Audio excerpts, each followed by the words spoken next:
Welcome in, everyone, to the Football Addicts Anonymous podcast. Football Friday here, presented by Angels Alive. Great to be here. Chris is getting gas. He will be on shortly.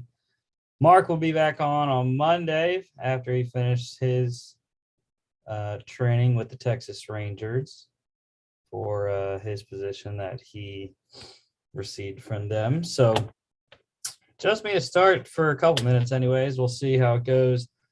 But it's bowl season. It's a good time. Bowl season started today.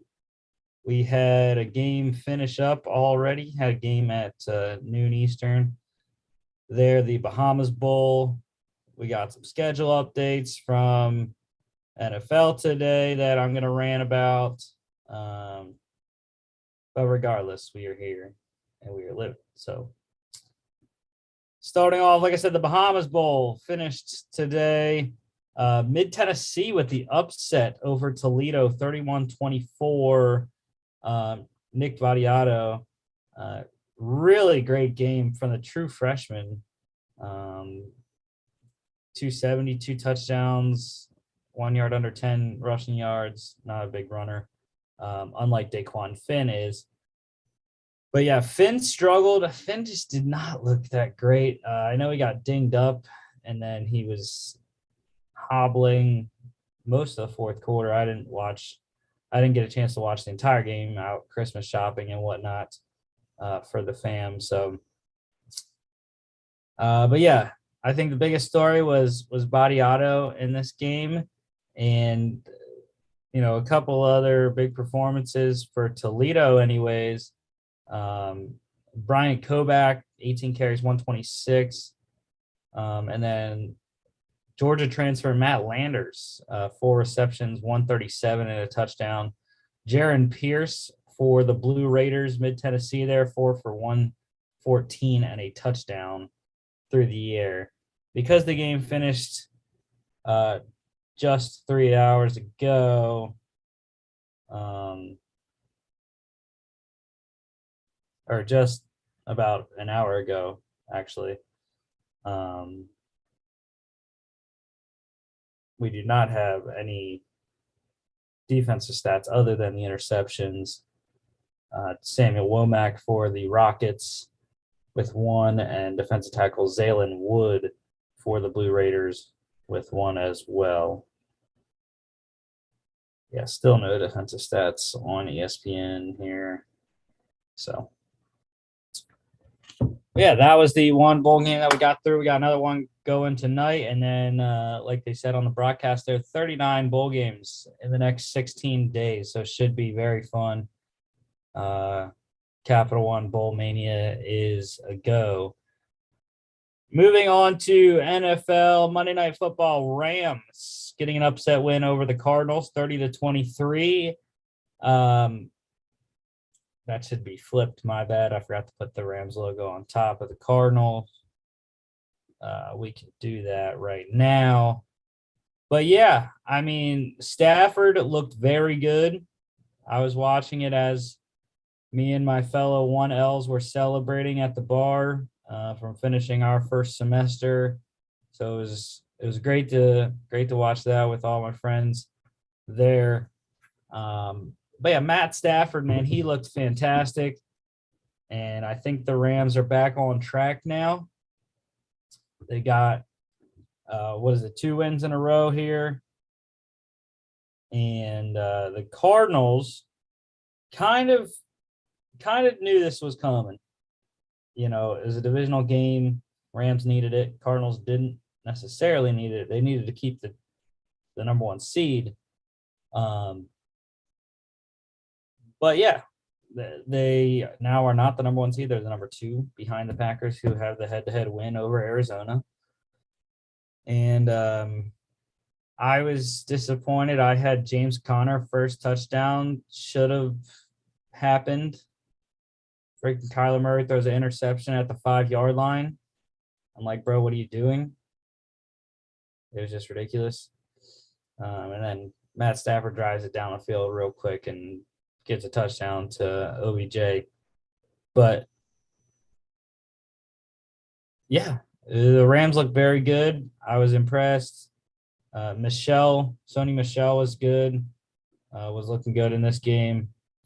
But Cooper Kupp, man, Cooper Kupp is fantastic again. Another amazing game by Mr. Kupp. 13 receptions, 123, and a touchdown on 15 targets there. So, what's up, Chris? How's it going? Pretty good. It's a Friday. And so, anyways, already talked about the Bahamas Bowl. I didn't know if you had any comments about that one. I know you were probably doing other stuff.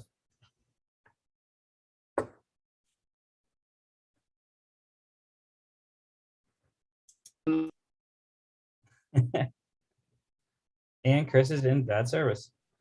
But yeah, otherwise on the Monday night game here, James Conner, 9 receptions, 94 yards, big receiving night for him, saved his fantasy night, really. I mean, he did score twice, which helped. But really, I mean, the 9 for 94, that's massive points in fantasy, 18.4 fantasy points alone there to go with the 12 on the 2 rushing touchdowns. And then AJ Green, 7 for 102 on 10 targets, had his biggest game as a Cardinal, I think. And Odell was involved a lot more. And I think we will continue to see that as the end of the season approaches.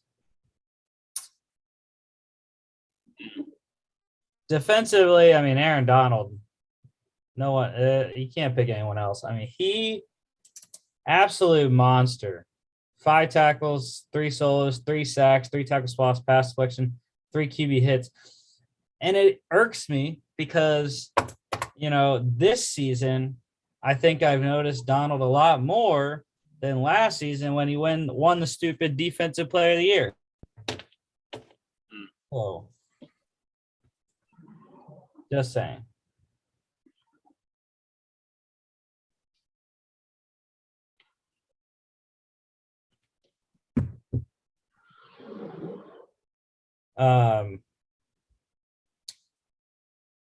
Rams cover +3 and over 51 hit. Chris, are you finally out of bad service? I think so. Okay, well, I'm sure I'll hit it again at one point, but I'm good for now. Before we move on to the Thursday game, if you had any comments about either the Bahamas Bowl or the Monday Nighter. Well, the Bahamas Bowl, I couldn't even tell you what teams played in that one because I can't even remember right now. But Mid Tennessee and Toledo. Oh, that was the game tonight. I thought you were talking about one last week. I was like, wait, I don't remember whether. Okay, yeah. I mean, last I checked, Toledo was up, I think 13-10 or something like that. I haven't checked since, but yeah, Mid Tennessee won 31-24. All right, so that's a loss for me. Yeah, the Cardinals and Rams game though, it was as I expected it to be. It was a very competitive game pretty much the whole time. I mean, you already went over all the players' stats. Unfortunately, Cooper Kupp wasn't enough to save my fantasy season in our Keepers League, but and AJ Green wasn't enough for me to beat you in our Dynasty League. But I still made the playoffs as the 6th seed in that league, so we'll see how that goes. But yeah, this game I just think was a classic NFC West rivalry game. Yeah. I cannot afford to lose any more players in our Dynasty League, man. I think I have like 3 healthy people left on my bench. Believe me, I have the same problem. I know Russo was texting me about it, our matchup. That all his players are out. So I'm like, it is what it is. But he's up 40 points right now. I didn't have anyone playing last night, so that's fine. I'm so I was surprised. I'll talk more about it when we get to that game in a second, but yeah. Well, we are going to that game right now. So Chiefs in overtime, 34-28 over the Chargers in LA. Let's see. Patrick Mahomes, Travis Kelce, Tyreek Hill, Chiefs defense. I think that's all you need to know, right?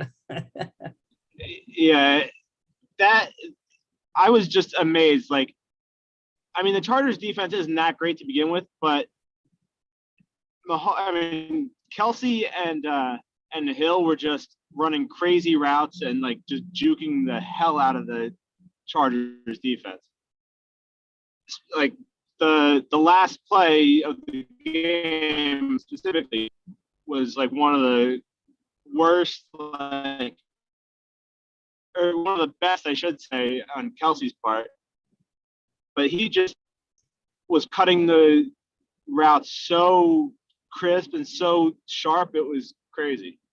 But yeah, I had Eckler in this game. He got me a solid 18 point something points. The touchdown kind of saved me there. But also, I forget exactly who I'm playing against it. Again, I can't remember who I'm playing against, but is it Garvey maybe? I don't know. Anyway, whoever it is has Patrick Mahomes, but he had Patrick Mahomes on his bench. He started Stafford instead, so let's see if that was a smart move. You are playing Sosa. Oh. Yeah, he had Mahomes, and he left him on his bench in favor of Stafford, so we'll see if that worked out for him. But yeah, I don't know if that would have been a move I would have done. Yeah, we'll have to see. How much did Mahomes get last night? In our league, 36.8. Yeah, so. But very good night for him, but yeah, it's a little bit over the normal because any league that I run is 6 touchdowns forever, 6 points for touchdowns for everyone, not just receiving and rushing. So, oh, that's fantastic. Well, I'll talk about the injury notice that I just got a little bit, but yeah, Mahomes was amazing in the second half. I was happy. I had Kelce in 2 of my dynasty leagues. That really got 40 points, and I needed it very much because I was projected to lose in both those start the week. I'm still projected to lose in one because I started Darrell Williams over Justin Jackson. I thought with Eckler playing that I just didn't think Jackson was going to get as many touches, and he freaking outrushed Eckler and got one more carry. I was really mad. Yeah. And Jackson was on a fumble too, wasn't it? No, that was Joshua Kelly. Oh, that was Kelly. Oh, yeah. No, but talk about decisions really changing the course of history, though. The Chargers really should have won this game if they had just kicked field goals instead of going for it on 4th and goal twice. Yeah, I was happy they didn't. In my fraternity leagues, Toilet Bowl, I am winning currently because I had Herbert versus, what was it? Keenan Allen and Dustin Hopkins or something like that. And Hopkins only got 4 instead of like double-digit points that he could have. So, but yeah, a lot of stars scored. I was kind of mad that Jalen Guyton scored again, but that's fine. I dropped him in almost every league because Keenan Allen was back. So really disappointed. Michael Burton, really, like, that's the guy that had the first touchdown of the fantasy playoffs. Like, no one cares, bro. Nope. And I was just mad because I was like, that's fine. The Chiefs want to score first. But I had Travis Kelce's first touchdown. And I was like, come on, dude. Yeah. So, and also I was mad. Darrell Williams barely got the ball in this game. He ran for 11 yards on his first carry. Only carried it 5 times for 12 yards, which was 3 yards short of the rushing yards that I needed to hit the same game parlay of Kelce and Hill scoring, Cook 3+ receptions, and Williams 15+ rushing yards. And I was like, dude. And then I was like, well, overtime, overtime's great because, Williams will have a chance. And Chiefs got the ball first, and they didn't even run the ball. I think they ran it once in overtime. No. God dang, bro. Like, what? Like, Williams had been doing great even with CEH being back. Mm-hmm.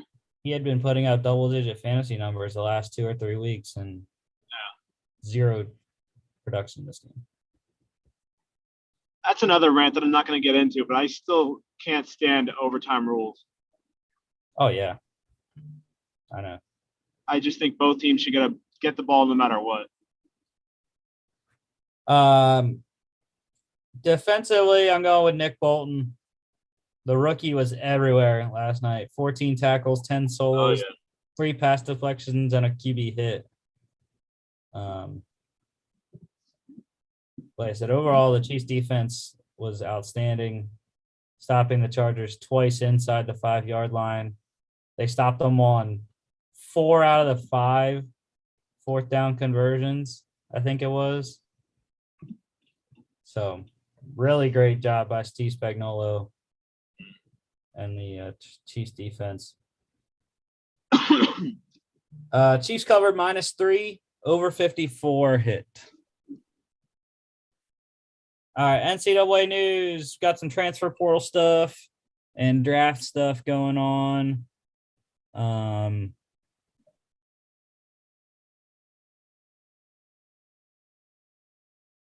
So,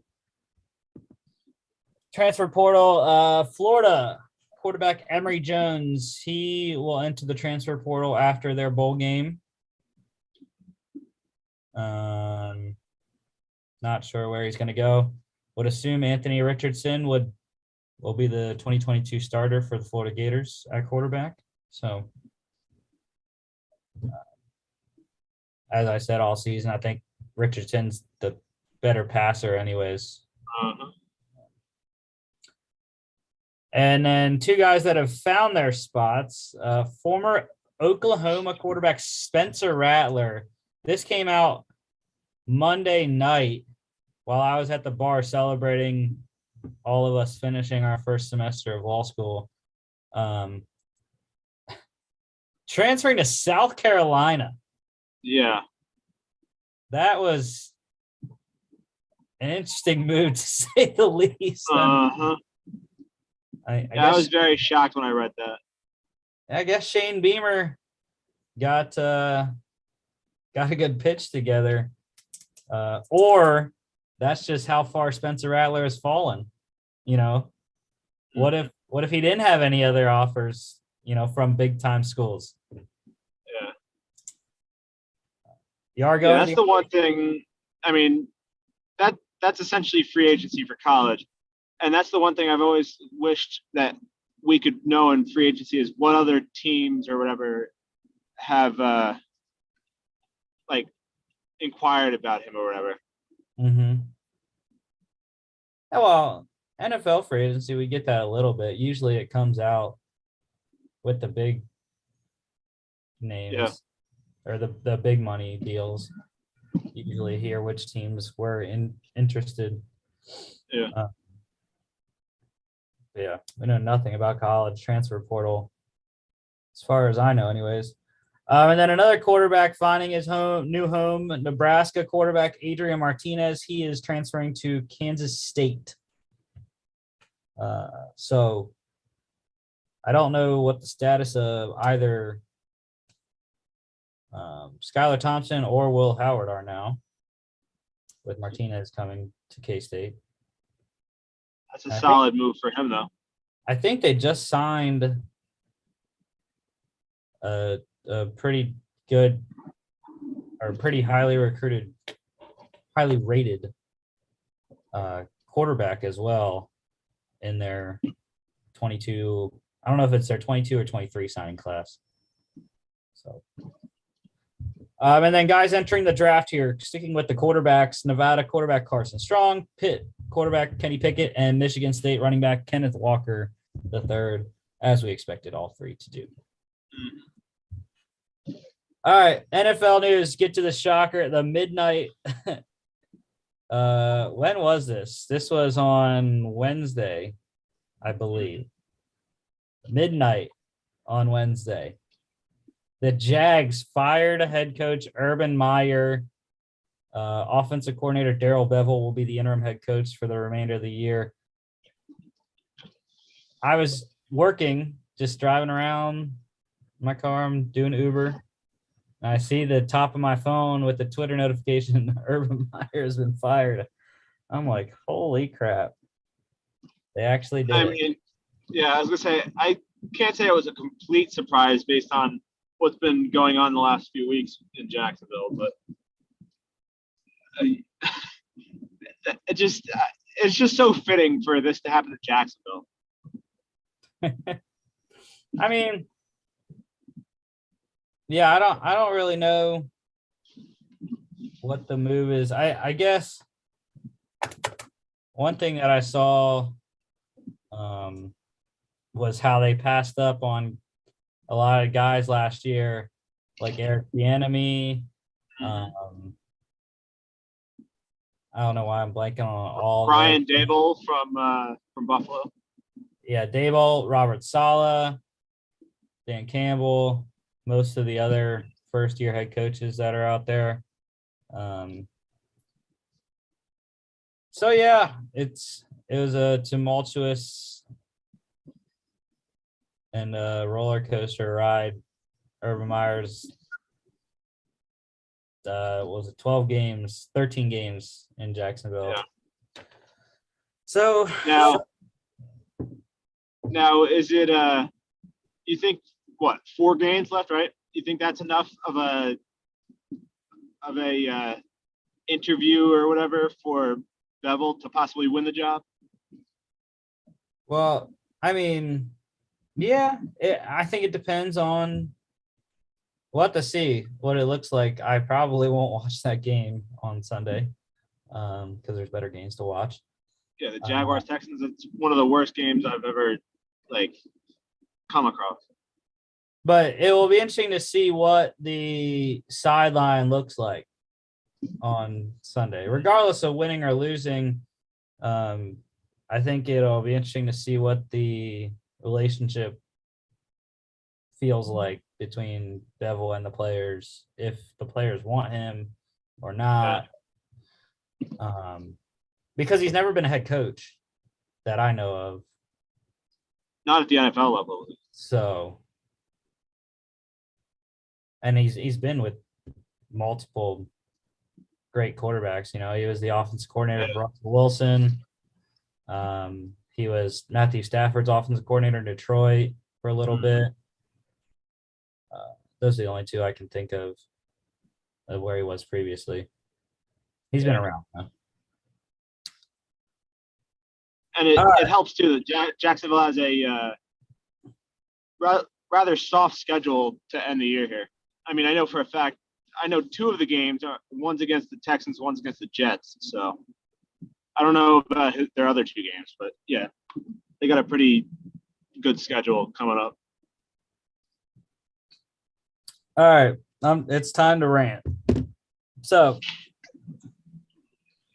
the NFL announced its schedule changes to this weekend's games because of COVID reasons. We'll talk about all the players that are on COVID lists from different teams.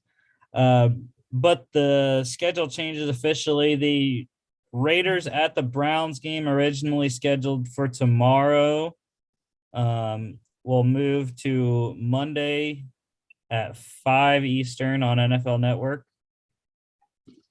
And then the Seahawks at the Rams and the Washington football team at the Eagles, both scheduled originally for Sunday,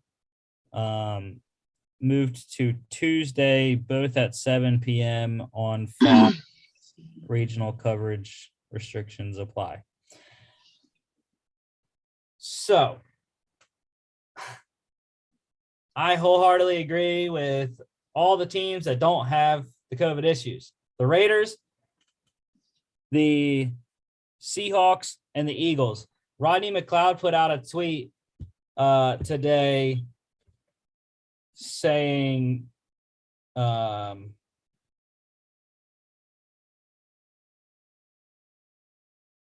so we have to suffer and compromise our schedule because of another team's mistake. Make it make sense. Shaking my head. And I wholeheartedly agree. It's ridiculous. And I think it's disrespectful, really, to the teams that don't have the COVID issues to have their games moved because another team, when the stupid NFL said in July that they weren't going to postpone games. So it makes no sense because now you're looking at moving games for next week too. It's just, I think it's a stupid situation. Teams should have to forfeit. It would suck for fantasy purposes. I got players on a lot of those teams, and I know a big thing too was, guys don't get paid if the game is forfeited or not played. And I know it's not me not getting paid hundreds of thousands or $10,000 or however much their game checks are, but I just thought it was dumb when they came out in July and said that they weren't going to postpone games. They weren't going to postpone games for for competitive issues. Like we had the Broncos Saints game last year where the Broncos didn't have any quarterbacks. But now I think that they've fallen into this thing where it's like, well, it's a competitive issue, but we're not going to say it's a competitive issue. We're going to say it's a medical issue, and that's why we're going to postpone the games. Yeah. And I think they're making an excuse for it now. So. Yeah, I mean, I just think the whole thing's stupid too. Like you said, they said that they weren't going to postpone games. The only thing I could think is when they said that, they meant like they're not going to postpone games like weeks in advance or whatever, like they did last year with a few of the games where they had to reshuffle like the entire schedule pretty much. But yeah, I don't know. That whole thing is stupid. Yeah. And I'm kind of annoyed. I mean, I am hoping that I will get the Eagles game on Fox here in Milwaukee, but I don't know because we're in the freaking Midwest. So I don't know if that will mean that we'll get the Seahawks game. One thing that is good that the NFL said that whichever game you don't get will be available on Sunday Ticket. So I'll be able to get it regardless. But yeah, it's just. Yeah. I mean, when were those games originally scheduled for? Were they both 1:00 games? No. The Seahawks game would have been a 4:25 game. Yeah. So, yeah, that definitely affects a lot of people then, because the 4:25 games are, I mean, I guess they're regional, but more people see them than don't. So now, like you said, if they're going to be regional games, I'm going to be stuck with the Eagles and and Washington game when I would rather watch the Seattle and Rams game. But Yeah, now there's going to be one national game at 4:25 on Sunday. That's the Packers Ravens, which is a good game. Yeah, deservedly so. But it cuts down, with the Patriots Colts being played tomorrow, the 1:00 slate. There's only 6 games on. Well, now you won't have to. Oh wait, do you have 4 or 6 windows on your thing? I can get 4. Oh, so you still have to choose. I was going to say, well, at least now you don't have to choose. But well, no, it's fine because what I usually do is I have the Fox game on the TV, or whichever one I like better, the Fox or the CBS game, and then the other one I have on my phone.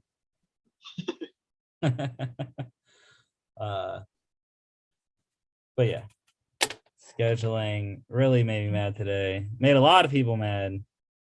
For the players that were on the teams that don't have the COVID issues.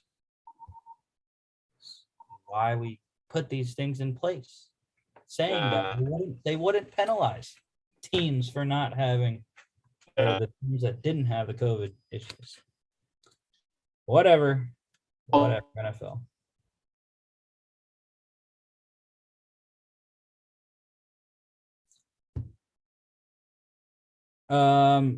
Let's get to the COVID list, though. Players placed on it. Last night, the Chiefs D tackle Chris Jones, linebacker Willie Gay. We'll save the Browns and the Bears for later, for the end. Rams wide receiver Odell Beckham Jr., which he posted on Twitter today that he was tested negative, so I don't know if he's still on or not. Linebacker Von Miller, linebacker Troy Reader, and tight end Tyler Higbee added once again. So there that one is. The Texans linebacker Christian Kirksey and defensive end DeMarcus Walker. Giants defensive back Xavier McKinney, wide receiver John Ross, linebacker Shane Zimenez. Dolphins wide receiver Jalen Waddle. Packers nose tackle Kenny Clark. Bengals corner Chidobe Awuzie. Seahawks wide receiver Tyler Lockett and running back Alex Collins.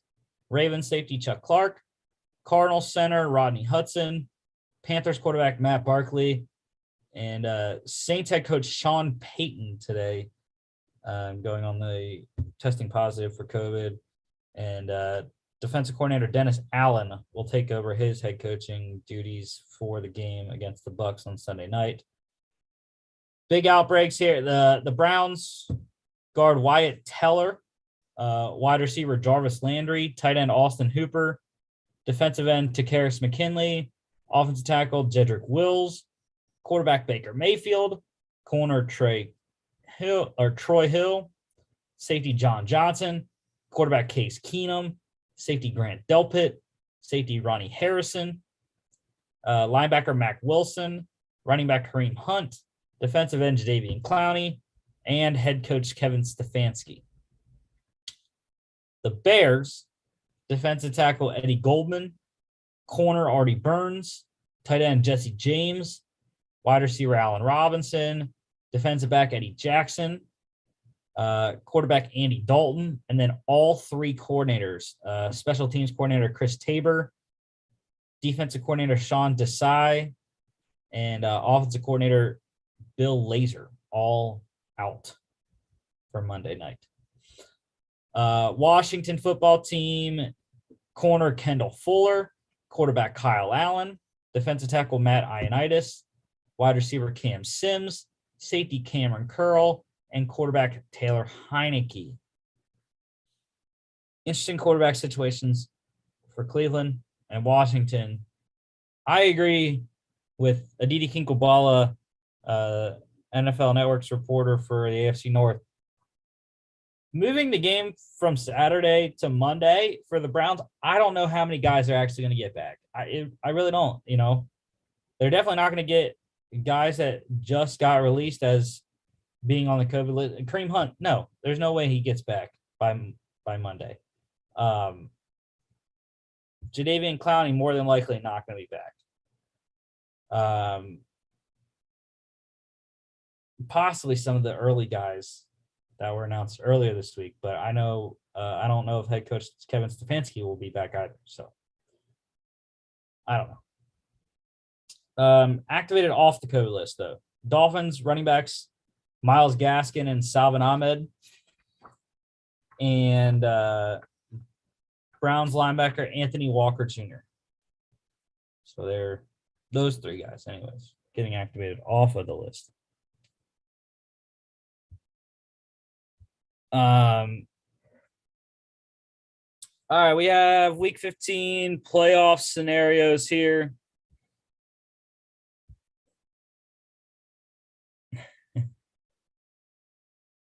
Went through a tunnel, Chris.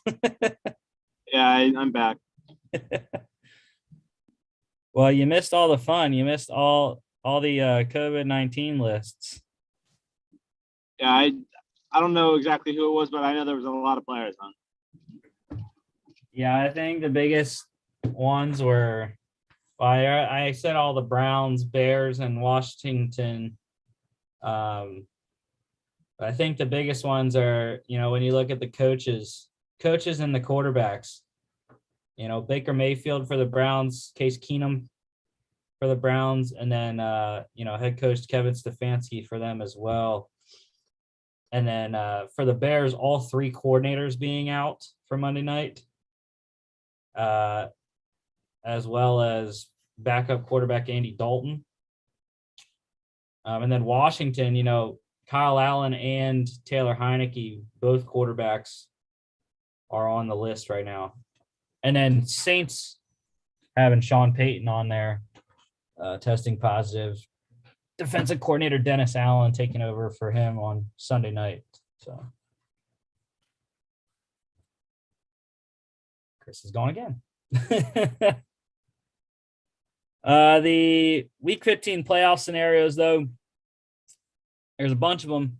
We're getting down to it. So the Patriots, they can clinch a playoff berth with a win and a whole host of losses. The Patriots need a lot of teams to lose in order for them to get into the playoffs this weekend. The first scenario is the Dolphins, Browns, Ravens, Bengals, and Chiefs, which that one's out because the Chiefs won. The other one, there's 6 of them. So, Dolphins, Browns, Ravens, Broncos, and Chargers losses. Dolphins, Browns, Steelers, Broncos, Chargers. Dolphins, Browns, Ravens, Steelers, Bengals. Dolphins, Browns, Ravens, Bengals, Chargers. And then Dolphins, Ravens, Chargers, Raiders, and then a Bengals, Broncos tie. I kind of wanted to see that last one happen just because I think it would be funny to have a tie. But basically, the Patriots need the Dolphins to lose to make the playoffs. Probably not going to happen. The Dolphins are the only team in every scenario. Yeah, probably not going to happen though, right, Chris? Unless your boys buck up. Well, the only saving grace I think the Jets have is aren't like all the Dolphins running backs on the COVID list right now or something? No, Gaskin and Ahmed got activated off the COVID list, and they also have Malcolm Brown coming off IR. Okay, never mind then. But Waddle's out though. Waddle's on the COVID list for them. Yeah, and he was a big factor in the first game. So, I mean, who knows? I think Parker will take all his targets. Yeah. For the Titans, they are the only other AFC team that can clinch a berth. They can clinch the AFC South with a win and a Colts loss tomorrow. That's not going to happen though, as we'll see with our picks. Even Chris wants it to happen, but NFC here, the Cardinals, they can clinch a playoff berth with a win. Winning in, that's the easiest scenario. Or Saints and Vikings losses. Saints loss and a Eagles-Washington tie Saints, Eagles, Falcons losses, and a Packers win. Very possible. Saints and Rams losses, and a Niners tie. And then Vikings loss, Washington and Philly tie. Vikings and Niners losses. Niners loss and Washington tie. Niners and Eagles Washington tie and a Rams loss. 9 different scenarios for the Cardinals. All they gotta do is win. They win, they're in. Just win and you're in. The Cowboys, they can clinch the NFC East with a win and a Washington and Philly tie, or a win, a Washington loss, and a strength of victory tiebreaker over the Eagles, which right now I calculated it today. That included last night's game, because the Cowboys beat the Chargers. So the Cowboys already have that strength of victory tiebreaker in hand.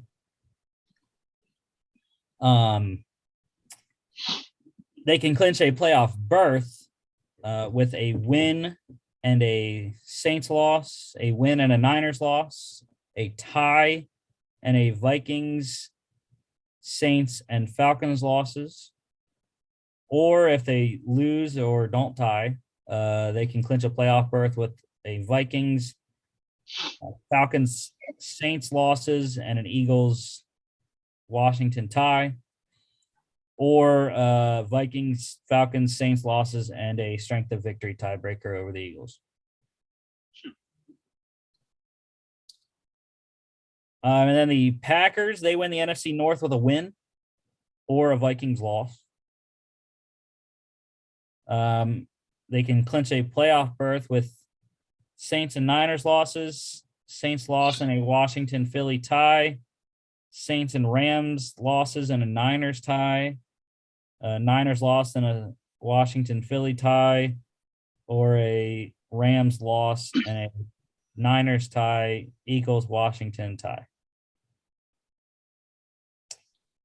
And then the Rams, they can clinch a playoff berth with a win, Saints and Vikings losses, win, Saints loss, and a Washington Philly tie. Dude, Washington and Philly might as well tie because a lot of teams need that to happen. So a win, a Vikings loss, and a Washington Philly tie, or a tie, a Vikings, Saints, and Falcons losses.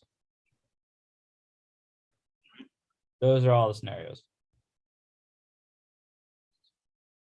Like I said, there's a lot. There's not that many for the AFC. NFC is where it's at, though. Yeah. That's because there's so many bad teams in the NFC, and there's a lot more teams going for the playoff spots, I think, in the AFC.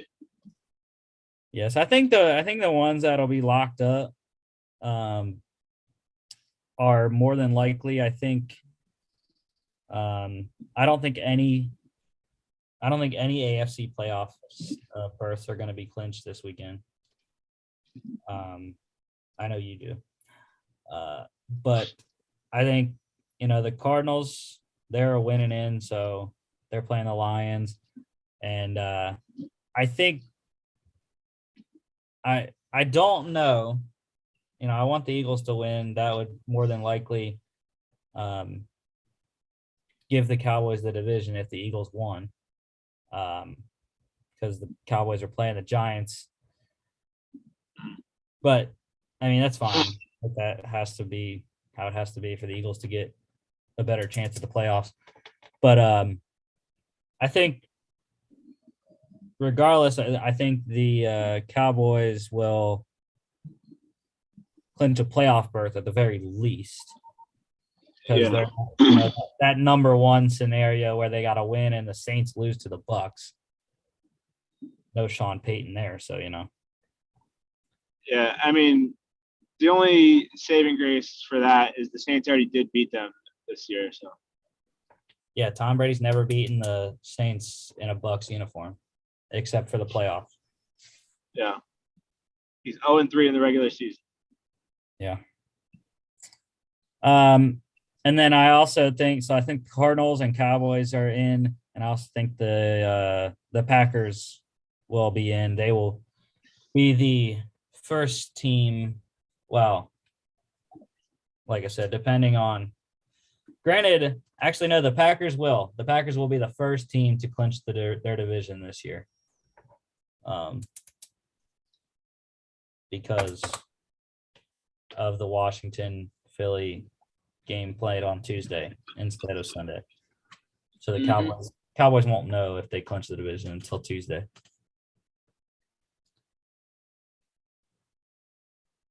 Yeah, because I don't think the Rams are going to clinch their playoff ticket. Because I don't think the Vikings are going to lose to the Bears. So, yeah. Anyways, let's see. IR. I like that I put the playoff scenarios in between the COVID and IR. I liked a little break up there. Yeah. Steelers placed center BJ Finney on IR. Bengals did the same with offensive tackle Riley Reef. And then designated to return. A lot of guys coming back this week. Panthers quarterback Sam Darnold. Titans linebacker Bud Dupree. Dolphins running back Malcolm Brown. Saints tight end Adam Troutman. And the Jets running back Michael Carter and tight end Tyler Kroft. Yeah, the Michael Carter thing, I love to see it because he was doing great prior to getting hurt. And now he gets to come back and hopefully stay on the field for the last 4 games. But for the Panthers with Darnold, he's not the starter again yet, right? Or is he coming back as the starter? I haven't heard a peep from the Panthers about their quarterback situation. Because, Matt Barkley was placed on COVID. So I haven't heard. I don't think that any of the other 3. I feel like by now I would have heard of if any of the other 3 were close contacts and placed on the COVID list as well. Yeah. So it's a conundrum that they got with Newton, Walker, and Darnold, and I don't know. I would expect to see Newton out there again. I don't think it matters because they're going to Buffalo. So Yeah. Yeah, and I mean, we all know Darnold's experience against Buffalo, so maybe it's not the best to throw him out there anyway.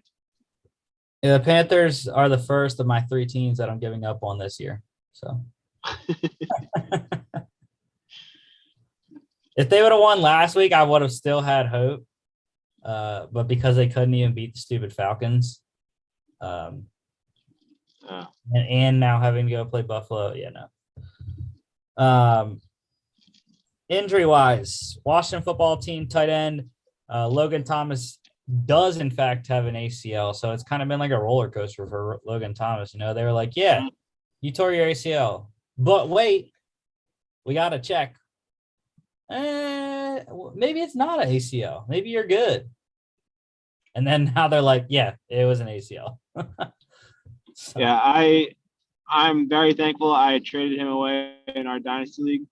I traded him to Garvey for, I think, 2 third-round picks. So I think I got a pretty good deal based on what's been going on with him this year. Yeah. I'll be back in 2022. Someone else coming back next season, Cardinals wide receiver DeAndre Hopkins. He is done for the season. He has a torn MCL, going to require surgery. Could return during the playoffs, though, they said, if the Cardinals go deep enough. I would have to think that they would have to reach the conference championship for him to come back. Oh, well, I didn't hear that part. I just heard that he was done for the regular season and would be expected back for the playoffs regardless. But no, his was I think they said 4 to 6 weeks And with a torn MCL, I would think that it would be closer to 6 weeks. Oh. So, like I said, divisional conference championship, somewhere around there, I think would be the earliest he would be able to come back. Yeah, it'll definitely help them if they're able to secure that number 1 seed, but it'll be tough, especially without Hopkins out there. Give me all the Christian Kirk targets, Kyler. Lions tight end TJ Hawkinson, he is done for the year. He just had thumb surgery. That only helps the Lions trying to secure that number 1 pick. Well, it doesn't help me, Chris. It does not help me in fantasy in our dynasty league. I need him. I really don't. I have George Kittle. Or not Kittle. Yeah, do I have Kittle? I don't know. I don't even know who I got. I think I do have Kittle. I don't know. I got Andrews, so I'm good. I remember that one time in Dynasty League when I had Kittle and Kelsey on the same team. But anyways, that's fine. I traded for other players. That's cool. Quarterback news: Eagles quarterback Jalen Hurts. He has a high ankle sprain, officially listed as questionable. But that's one thing that the Eagles beat writer Jeff McClain was saying about, that will definitely help. He was trending to go anyways, if it was going to be on Sunday, but now, an extra 2 days. So I think he'll be even closer to 100% now on Tuesday and ready to obliterate the Washington football team.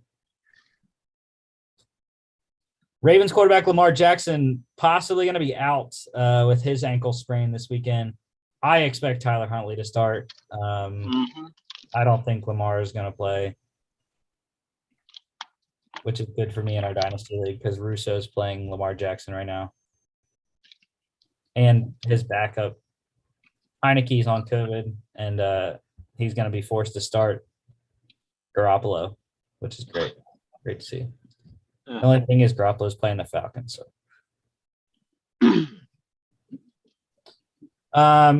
49. Speaking of the 49ers, running back Elijah Mitchell, he was pronounced out this week, which hurts me. And one of my other, I have him in our keeper league, but it doesn't matter. I'm just chilling in our keeper league this week, dude. Well, I didn't even make the playoffs in our keeper league. So. I scored the most points in the league, and I still didn't make the playoffs. Well, you got to beat your head-to-head, man. I don't think that's why you lost, right? It was just record. No, I was 6-8. I lost a lot. Raiders tight end Darren Waller, he is out with his knee injury he's been dealing with. That was another funny thing that was another player Russo has out. And he has Waller's backup, Foster Moreau, but I think, Moreau doesn't even have a designation anymore. Oh, yeah, Moreau is going to play on Tuesday. That's an interesting thing, though. I don't know. Waller could play on Tuesday, possibly. That's going to be something I got to watch for Monday's game, not Tuesday. Monday's game. Raiders. See, I don't even know what day they're playing now. Who's playing when? Bills quarterback Josh Allen, he's good to go this week off his ankle injury. Patriots running back Damian Harris, he is out tomorrow. I just plugged in my fraternity league in our toilet bowl. I put in Ramondre Stevenson into my flex over Rashad Bateman. Even though it's against the Colts, I think Stevenson getting the full workload should be good. Some transactions here. The Browns, with their quarterback COVID issues, they just signed quarterback Kyle Lauletta. Washington football team, they signed quarterback Garrett Gilbert off the Patriots practice squad. So unless Heineke or Kyle Allen can come off the COVID list by Tuesday, it's going to be either Garrett Gilbert, Kyle Shermer, or Jordan Ta'amu as the starting quarterback for the Washington football team on Tuesday. The Dolphins, they signed Raiders 2020 first-round pick corner Damon Arnett to their practice squad. So that Interesting move. Yeah, that's why that was on there. Ravens also trying to get quarterback depth with Lamar possibly being out. They signed quarterback Josh Johnson to their practice squad. And then another interesting move ahead of their game with the Cowboys. The Giants signed former Cowboys linebacker Jalen Smith to their practice squad. Giants need all the defensive help they can get. So. Oh, yeah. And that is all the NFL news, NCAA NFL news we got. So let's get into college pick standings here. Yes, we all have the same record. Last week, we only had 5 games. Last weekend, FCS quarterfinals, and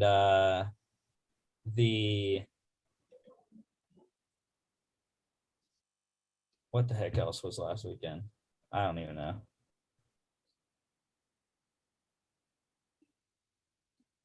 Oh, Army-Navy. Oh, yeah, that game. Army-Navy game. That was the other game. That was part of the 5. And we all lost that one, so that's cool.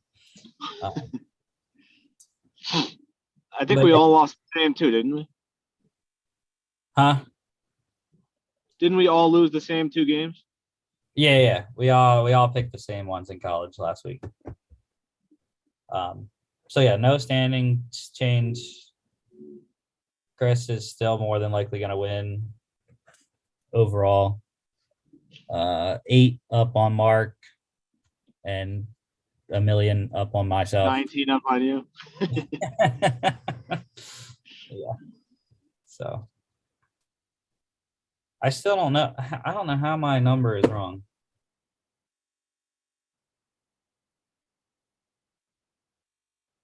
I don't know. I get my loss number wrong every week somehow. Because I only had 2, and I don't know. 21 plus 19 is 40. Okay, never mind. I was looking at the reverse. But still, the wins wouldn't be right then either. Or no, the wins would be right. Yeah, never mind. I don't know. It's not like I have 2 degrees or anything. It's fine. Anyways, starting off, we all lost this first game. Yep. Cool. Starting out the weekend with a loss. The Bahamas Bowl, Mid-Tennessee won 31-24. Good win for the Blue Raiders. And plus 10 for Mid-Tennessee, over 50.5 hit. Let's go on to the other game. The other bowl game tonight, the Tail Greeter Cure Bowl, Northern Illinois against Coastal Carolina. This bowl game is in Exploria Stadium in Orlando. That's where FAU plays, I believe. Or no, I don't know. Regardless, it might be where UCF plays, but I call it the bounce house, so I don't know. We're all taking the shots in this game. I hate that I'm not going along with Rusty's Huskies once again, but bad draw for the MAC champions. Yeah, I mean, I fully expect Coastal to win this game. Obviously, they're the heavy favorite, 12 points. But, I mean, we just saw it in the other game today. Toledo was, 10 points, right? And they ended up losing that one. And I feel like Northern Illinois has done it to us before. So I wouldn't be surprised if they do it to us again. Yeah, maybe I should have just rode Rusty's Huskies for the hell of it, considering I'm almost 20 games down. But I didn't. I wanted to try to get the pick right instead. So I went with Grayson McCall, good old reliable Grayson McCall. Haven't talked much about the Shants, I feel like, this year. Yeah, because they weren't ranked and they had 2 losses. So yeah. And we only talk about 1-loss teams because we're biased. So well, we don't want the show to be 5 hours. True. We did have that one show where I had a lot of 2-loss teams. But anyways, this one is tonight. Over under is 63. And I'm going under. NIU's defense has been playing really well. They showed that in the MAC championship game against Kent State. And I'm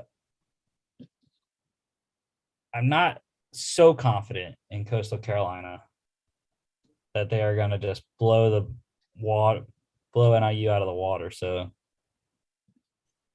I would say under 63. Yeah, I mean, I think it'll be close though. That's 9 touchdowns.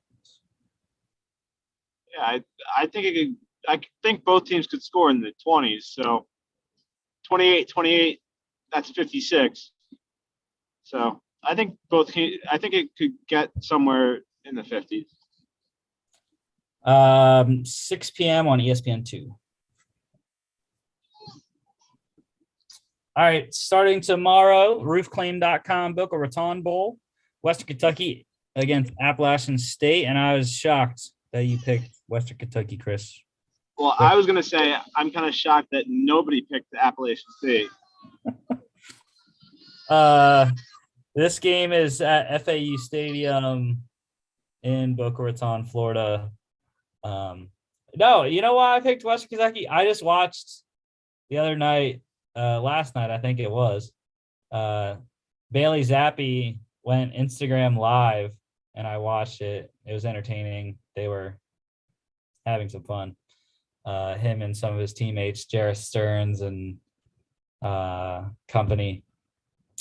But yeah, I'm waiting on his reply to my Instagram DM. I messaged on the live, asked if he would be interested in coming on the podcast. He said, yeah. And the other guys are like, yeah, just DM him. I'm like, yeah, well, I tried that before. So I don't know. He hasn't replied. So, I mean, he is getting ready for this game, but yeah, maybe after when we have the Boca Raton Bowl champion, Western Kentucky Hilltoppers, we can have him on. But yeah, that's why I took Western Kentucky. Bailey's happy. Yeah, that's pretty much the same reason I picked him. I know he's been your boy pretty much all season, but I haven't. I feel like I've gone against them more times than I've been with them, and he's kind of bit me in the butt a couple times. I mean, I know I'm very far ahead of you guys, but still, I think quite a few of my losses are because of Western Kentucky. So this time I'm rolling with them. Well, you beat us conference championship weekend. Yeah. With UTSA. Yeah, that's what's interesting. So also, this is a matchup of conference championship runner-ups. Western Kentucky losing to UTSA in the Conference USA title game. App State losing to Louisiana in the Sun Belt Championship. So. Over under is 67. Give me the over. Yep. It's a Western Kentucky game. How can it not go over? 11 a.m. Eastern on ESPN. I gotta wake up at 10 a.m. to watch this game tomorrow. Yeah, that's kind of stupid. I think this is going to be one of the better games of the weekend, and it's the first one it is the first one on Saturday, right? Yeah. All right. Go to the next game here. The PUBG Mobile New Mexico Bowl. UTEP against Fresno State. We're all on the Bulldogs. This game played at University Stadium, where New Mexico plays. in Albuquerque, New Mexico. Wonder if my friend's going to that game. Lives in New Mexico in Albuquerque. So, yeah. Give me Jay Kaner all day with Jalen Cropper and the offense. Ronnie Rivers. Love the Bulldogs. I think the Bulldogs cover in this one. Yeah, I think so too. I just think Fresno State's way too good of a team to let UTEP anywhere near winning this game.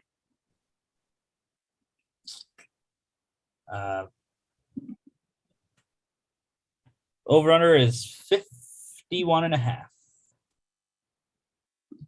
And I am going over. Yeah. 2:15 on ESPN.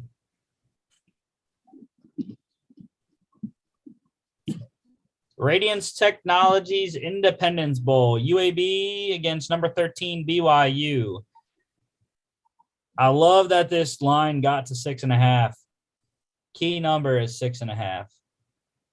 Make it a lot easier for BYU to cover. And I think this is going to be a really good game.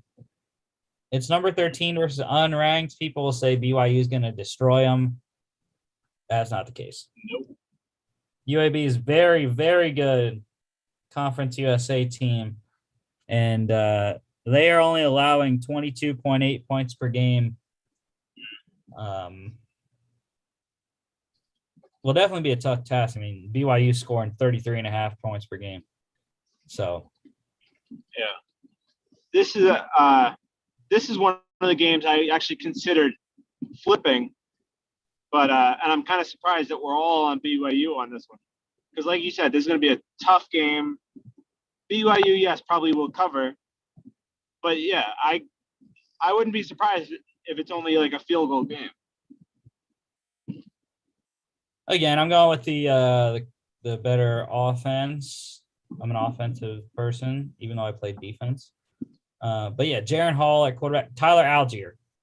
That is the biggest matchup of the game. Tyler Algier and the BYU running attack versus the UAB rush defense, because UAB, it doesn't give their national rank on here, but I'm sure it's very high. They're only giving up 104.1 rush yards per game. And BYU average is 188.2. So I think that's where they're going to clash, is in the run game. Uh-huh. Yeah, we'll see who gives. Because it looks like the other stats are kind of similar in terms of who gives up what and who picks up what. So over under is 54.5, and I am going under. 3:30 on ABC.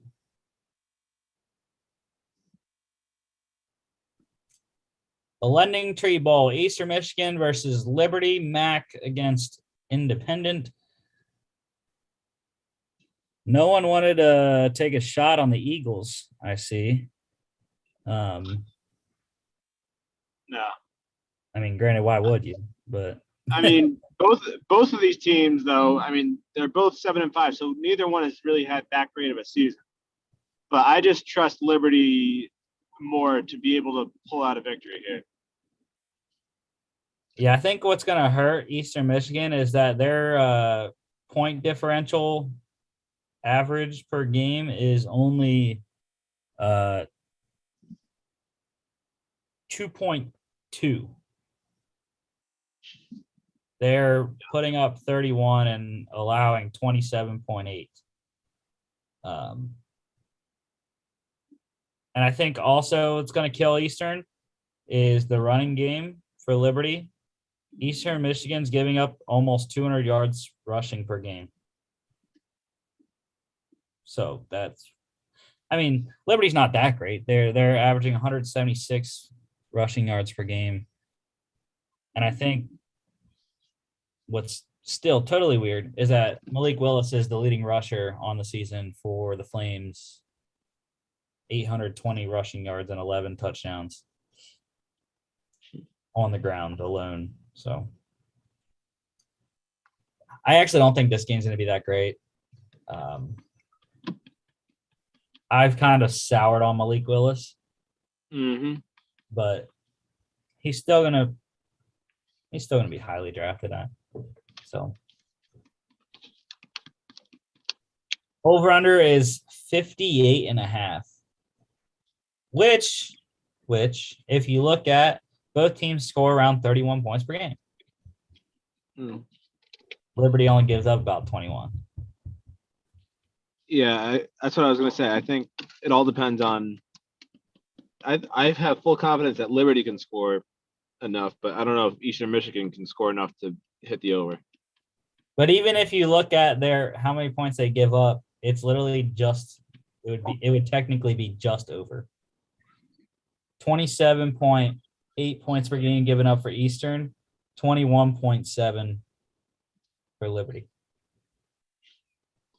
Yeah. That gets you 59.5 points per game combined. That's why I'm saying I'm taking the under. Give me the over. Malik Willis throws for 4 touchdowns. Probably not. He'll probably run for 3 and throw for 2. 5:45 on ESPN. Ready for this next one? It's a long name. The Jimmy Kimmel LA Bowl presented by Stiefel. Utah State, Oregon State. I think this is going to be one of the best bowls of bowl season. And you're lone wolfing the Beavers. I don't know if I'm surprised or not that I'm lone wolfing the Beavers here, because I know you and Mark are both very high on Utah State. But I don't know. I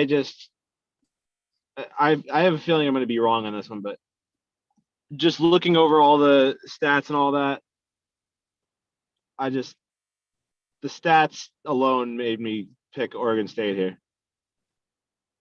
Yeah, I forgot to mention the locations of the last 2 bowl games real quick. The Independence Bowl played at Independence Stadium in Shreveport, Louisiana. I believe that is where Louisiana plays. I could be wrong. And then the Lending Tree Bowl, that one's at Hancock Whitney Stadium in Mobile. That is where South Alabama plays. This game is in SoFi Stadium, I believe. Yes.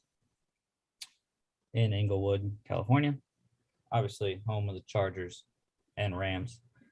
But yeah, again, I'm riding Utah State. Give me Logan Bonner, quarterback for Utah State. ESPN FPI actually gives the Beavers a 66.3% chance to win, so 2/3. But I don't know. I like Logan Bonner and DeAndre Tompkins, or Devin Tompkins. My bad. Devin Tompkins there. But again, I think it should be a really good game. Both, they're literally so close in almost every statistic, except for the disparity. Defensively, they're very close. When you look at the points, very close. Offensively, the disparity is 305, almost 306 yards per game passing for Utah State, and only 146 rushing. Oregon State, on the other hand, very balanced. 213 passing, 217 rushing. Wait, we got a score update on the game going on right now. Northern Illinois scored a touchdown. It's 7-0. There you go. Lombardi passed to Tucker for a 5-yard touchdown. Look at that, dude. Told you, Rusty's Huskies coming out early. But yeah, we'll have to see, Chris. We'll have to see. I like Utah State. They're relatively similar travel distance for both teams. But yeah, give me Logan Bonner and the Mountain West champs, Utah State. Over-under is 67.5.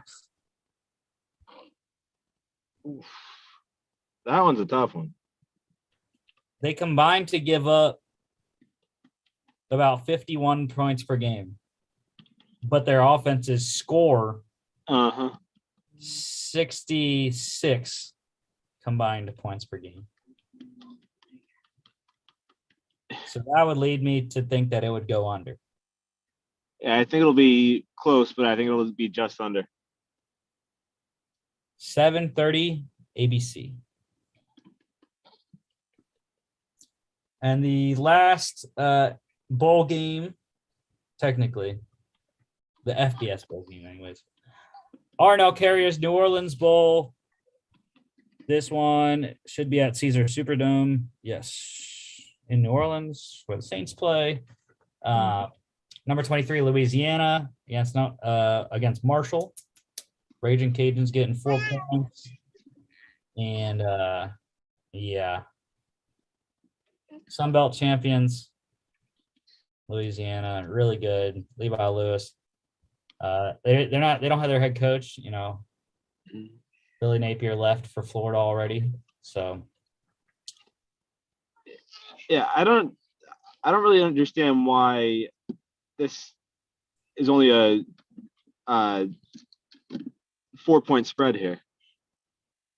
I feel like Louisiana has this game in the bag already. Like I think they're going to win this one. Well, when you look at the defense, both defenses are great. Louisiana only gives up 18.3 points per game. Marshall only gives up 22.8 points per game. And Marshall scores 34. Louisiana only scores 30.7. The only thing that I look at, Marshall puts up 65 more yards per game as well. But I think that the rushing attack is going to be big for Louisiana, like it always is. They average 191 rush yards per game. Marshall gives up 188. So I think that's a good thing for them. And there's a big disparity between Marshall's 310 passing yards per game and Louisiana's defense giving up only about 200. So I like Levi Lewis, senior quarterback, and the triumvirate at running back that they had there, Chris and co. Over under 47.5. Again, two amazing defenses. And I do like the under, actually. I think it's another one that I think will be close, but yeah, I agree. I think the defenses will prevail on this one. I think it's Louisiana's defense that keeps it under, not Marshall's. 9:15 on ESPN2. All right, let's get to the FCS semifinals, FCS playoff bracket. This is it. These are the 4 teams. I kind of wish that the FCS football did it like all the other, pretty much all the other sports that I know in college athletics do, like the Final Four, where they all go to one location and you play the 2 games and then you play the championship at the same spot. I know they play the championship in a neutral spot, but they don't play the semifinals at neutral sites. So, but anyways, starting off, the first one is tonight, if you didn't know. The biggest one, I think, and I believe you do too. Number 2, James Madison at number 3, North Dakota State. Chris, you can't break it. You can't break the trend. We're in on JMU. We have to keep Northeastern team in it, Chris. Nah, I don't have enough confidence in JMU. Plus, like I had said on the show last week, and it's a little bit of a teaser for the next game, but I'm all in on the Dakota Bowl here. Yeah, again, it is probably the toughest place to play. I'll say in all of college football, including FBS. The Fargo Dome is something else. I mean, this is coming from someone that hasn't even been there.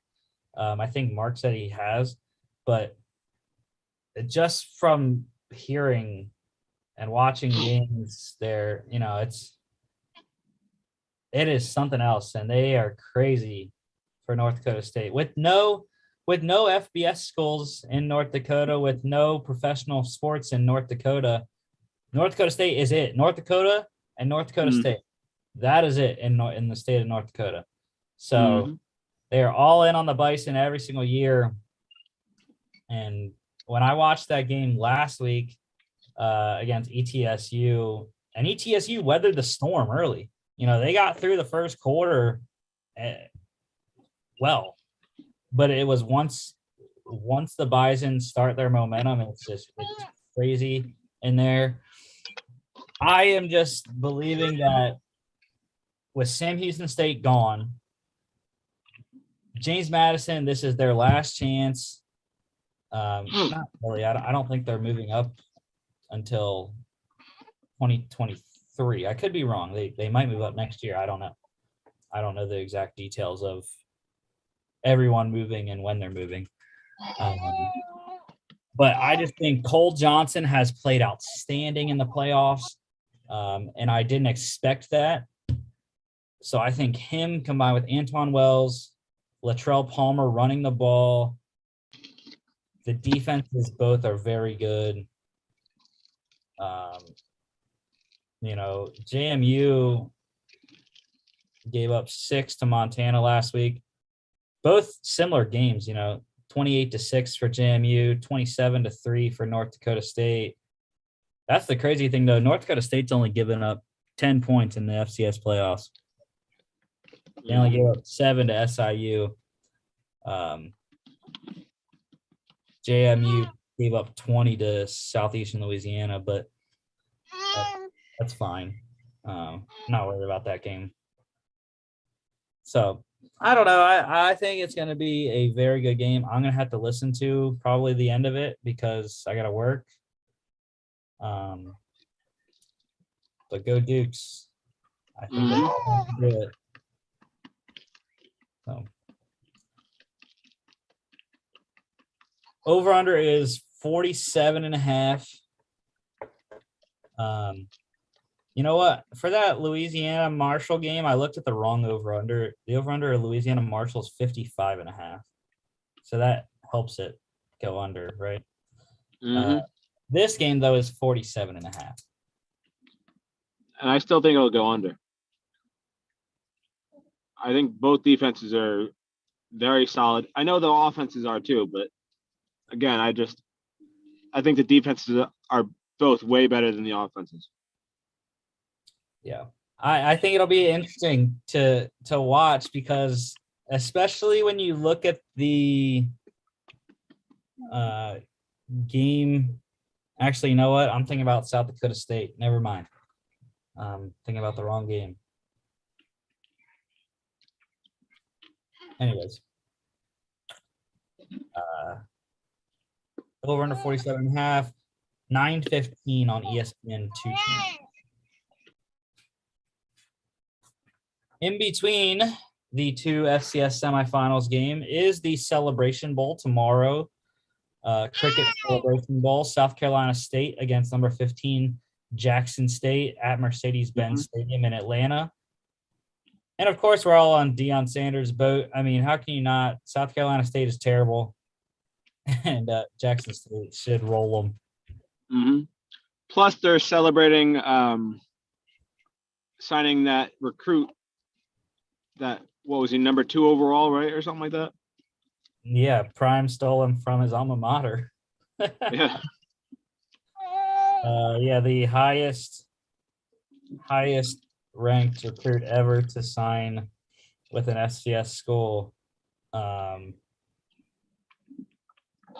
Just crazy. I mean, I don't follow recruiting that closely, but obviously major headline. So, I heard about that too. I mean, I don't really blame the kid either. I mean, he plays cornerback, and he's going to play for one of the best cornerbacks to ever play the game. So I don't Yeah. see much wrong with it. Yeah, it's tough though. The only problem I have with it is that are you gonna I mean, granted, this comes down to personal values and what you want in a school. Are you gonna be able to play for a national championship? It goes back to that conversation we had about, well, if the HBCUs do want to play for the FCS national championship, they got to change some stuff in terms of their scheduling and the Celebration Bowl and whatnot. Because we saw Florida A&M play in the FCS playoffs this year, but that's because they didn't win their division in the SWAC, which is what the Celebration Bowl is. SWAC East versus SWAC West. So I don't know. But yeah, we're all on JSU here, and over under is 42.5.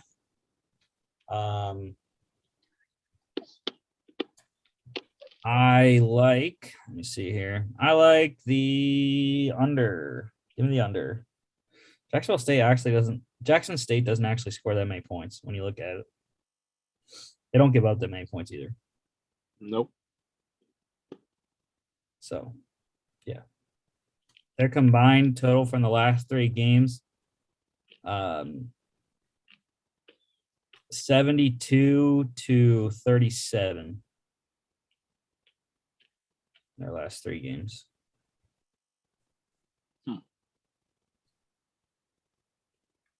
12 p.m. ABC tomorrow. And before we get to the last semifinal game, just want to give an update. Donald Parham Jr. put out on Twitter a picture of a thumbs up from the hospital at UCLA. Obviously got stretchered out last night. So good to see him in good spirits anyways. Yeah, good to see him in good spirits there. Last FCS semifinal here, number 11, South Dakota State at number 7, Montana State. I didn't flip. I know I mentioned on Monday that I could possibly look at going the Bobcats way, but I'm sticking with the guys that have got them here.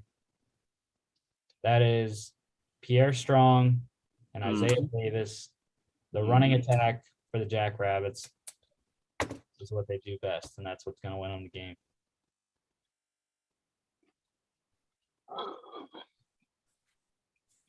And again, they're for the 3rd straight time, they are a road favorite in the FCS playoffs.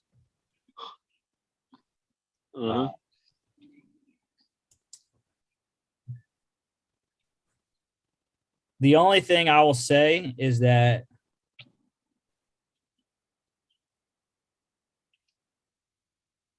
there are 2 games in the playoffs, or 3 games. 2 games? I don't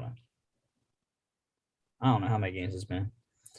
It's only been 2. They played Sacramento State, Villanova. Have been very close. 24-19, 35-21. Montana State, on the other hand, their 2 games have not been close. 26-7 over UT Martin, and like we saw last week, 42-19 obliteration of Sam Houston State. Yeah, but see, I feel like that's what worries me about Montana State is I feel like they might be quote unquote hungover from that victory. Like I just feel like they might have treated that as their championship game by defeating the number 1 team and all that. Yeah, I think this is going to be a very tough game for South Dakota State.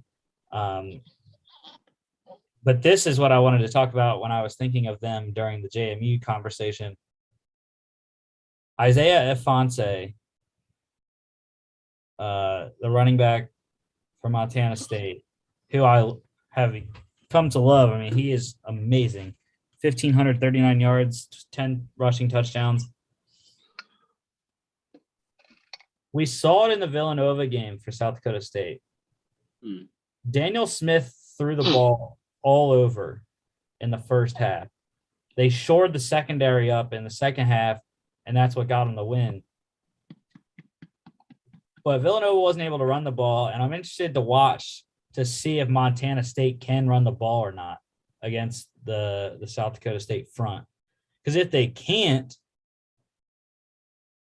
then it brings in the question, well, can Tommy Mellott beat you like he did to Sam Houston last weekend?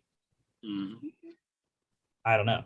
I mean, we also got to think about, can Chris Oladokin beat the Bobcats if he is forced to throw a lot? Yeah. Which I think he would be more inclined to be able to win that battle just because he has the Yankee brothers at wide receiver. I mean, Montana State does have Lance McCutcheon, who is a 1,000-yard receiver, 7 receiving touchdowns this year. But yeah, I just think the Rabbits are the overall more complete team, though. Like you said, the Yankee brothers and the running backs. Like, so no matter what, I think if you stop one, they're still going to beat you with the other. Yeah. This one's going to come down to a defensive stop, I think. So I would not touch 5.5. I would not bank on South Dakota State covering at all. This one over under is 47.5, just like the other semifinal game. And I think this one actually goes over, though. I think there's too many offensive playmakers in this game to not have it go over. Oh, yeah. 2 p.m. ESPN 2. All right, NFL pick standings here. Yeah, you and Mark got me by 1 last week because I was the only one that – yeah, Mark rolled with you. That's why. Mark was rolling with me on college this week. He actually sent me NFL picks. Look at it. This week he actually did. So yeah, because he's trying to win now. He's in first. Yeah, he's 2 over you and 3 over myself. I dropped to solo third place because of my 1 difference. And my lone wolves last week, I went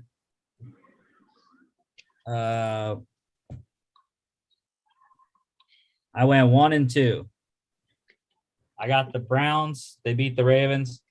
I lost on the football team losing to the Cowboys and the Bills losing to the Bucs. All right. Tomorrow, the only game now after the reschedulings, which I wish they would move this game up instead of keeping it at freaking 8:15. Because now I'm going to have to work while I listen to this game, which is going to be annoying. But yeah, the Patriots at the Colts. Look at that. I'm lone wolfing them. I don't care. I'm in third place. What do I have to lose? I mean, granted, I'm a lot closer than college picks, but dude, it's JT, Jonathan Taylor. I don't care about the Patriots defense. The Colts offensive line and Jonathan Taylor are going to get it done at home. They have to win in order to keep the Titans from clinching the division, and they're going to win. Yeah. I don't know. After everybody wrote off the Patriots are currently sitting at the number 1 seed for the AFC. Technically not. And what? Technically not. Well, yeah, but no, but still, and they won the game last week, throwing 3 passes the entire game. So my point being, it's Bill Belichick being Bill Belichick. He's going to find a way to win the game. He's still on top. Like, I don't know. I don't even know what to say anymore. Although I do have to say, I would not be surprised if you come back on Monday having won this game. I did think about picking the Colts because of Jonathan Taylor, like you said. But again, I can't go against Belichick. That's funny that you mentioned Bill Belichick. You do remember, Chris, his issues with the Indianapolis Colts. Oh yeah. He has had a lot of issues with the Colts over the years, between Peyton Manning, Andrew Luck, the 4th and 2 with the punter getting the snap. Deflate gate with them or against them. He's had a lot of issues with Indianapolis too. So would not be surprised, especially, it's on a special day too. It's not a Sunday. Uh-huh. There could be some weird stuff going on in this game because it's a Saturday and because it's in Indianapolis, where Belichick has, I don't know the exact numbers, so maybe he hasn't historically struggled, but from recent memory, I can think of that he has struggled against the Colts. Over under is 45.5. And I like the under. Both teams, I think, are going to run the ball a lot. Yeah. 8:15 NFL Network. Yep, I'm lone wolfing again. Starting off Sunday, Titans at the Steelers. This is a pick'em game. Actually, Steelers now moved to a 1-point favorite. I don't understand why. Because it's at Heinz Field. I know, but I still don't get why they're the favorite, because I still think the Titans are the better team. I mean, yes, they're without Derrick Henry. Yes, they've somewhat struggled lately, but I mean, other than the win against the Ravens, the Steelers also really have not had that great of a run. Well, exactly, though. I mean, what have the Titans done to inspire any confidence going into this game? They haven't scored 30 points in the last 5 games. They lost to the Texans, which they only put up 13 points against. They got killed by the Patriots. They only put up 13. And then they only put up 20 against the Jags last week. The Steelers have had their struggles, 3-1 in the last 5 games. But like you said, that one win was against Baltimore, and it was at Heinz Field. They probably should have beaten the Vikings. They probably should have beaten the Chargers as well 4 weeks ago. And obviously, we know they more than likely should have beat the Lions too. Granted, shoulda, coulda, woulda. It only matters what your record says you are. But I'm just saying the Steelers at home are different. I picked them against the Ravens, and they won 2 weeks ago. And again, this is a must-have. It's a must-win situation. The Steelers need every win they can from here on out to make the playoffs, and I think they're going to get it done against a struggling Titans team. Even though there was an interesting point made that the Steelers have given up a lot of rushing yards this year, 139.5 yards per game on the ground, and will be interesting to see if Deontay Foreman and Dontrell Hilliard can puncture the Steelers defense. But TJ Watt said he's playing in this game. Yeah, that was the question I was about to ask. Is everybody back for the Steelers now? I don't think Joe Hayden's back yet. On ESPN it says Joe Hayden is questionable. So, if he plays, possibly. But the Titans don't have A.J. Brown right now, right? He's out. I believe so. They have Julio. They got him back last week. But they've also won games without either one of those guys in. So Yeah, but I like Big Ben against the porous Titans secondary. yeah. No No matter what, though, I think that this might be one of the best games of the weekend. Yeah, I mean the Steelers beat them last year with Derrick Henry. So, and that was in Tennessee. I think the Steelers historically, I was talking about historic with the Patriots Colts. Steelers historically are very good against the Titans. I remember that one game back in the 2010s, where they had Polamalu and company, and they obliterated them like 59-14. And they sacked Kerry Collins like 8 times. Well, it's also because they had Kerry Collins at quarterback for Tennessee.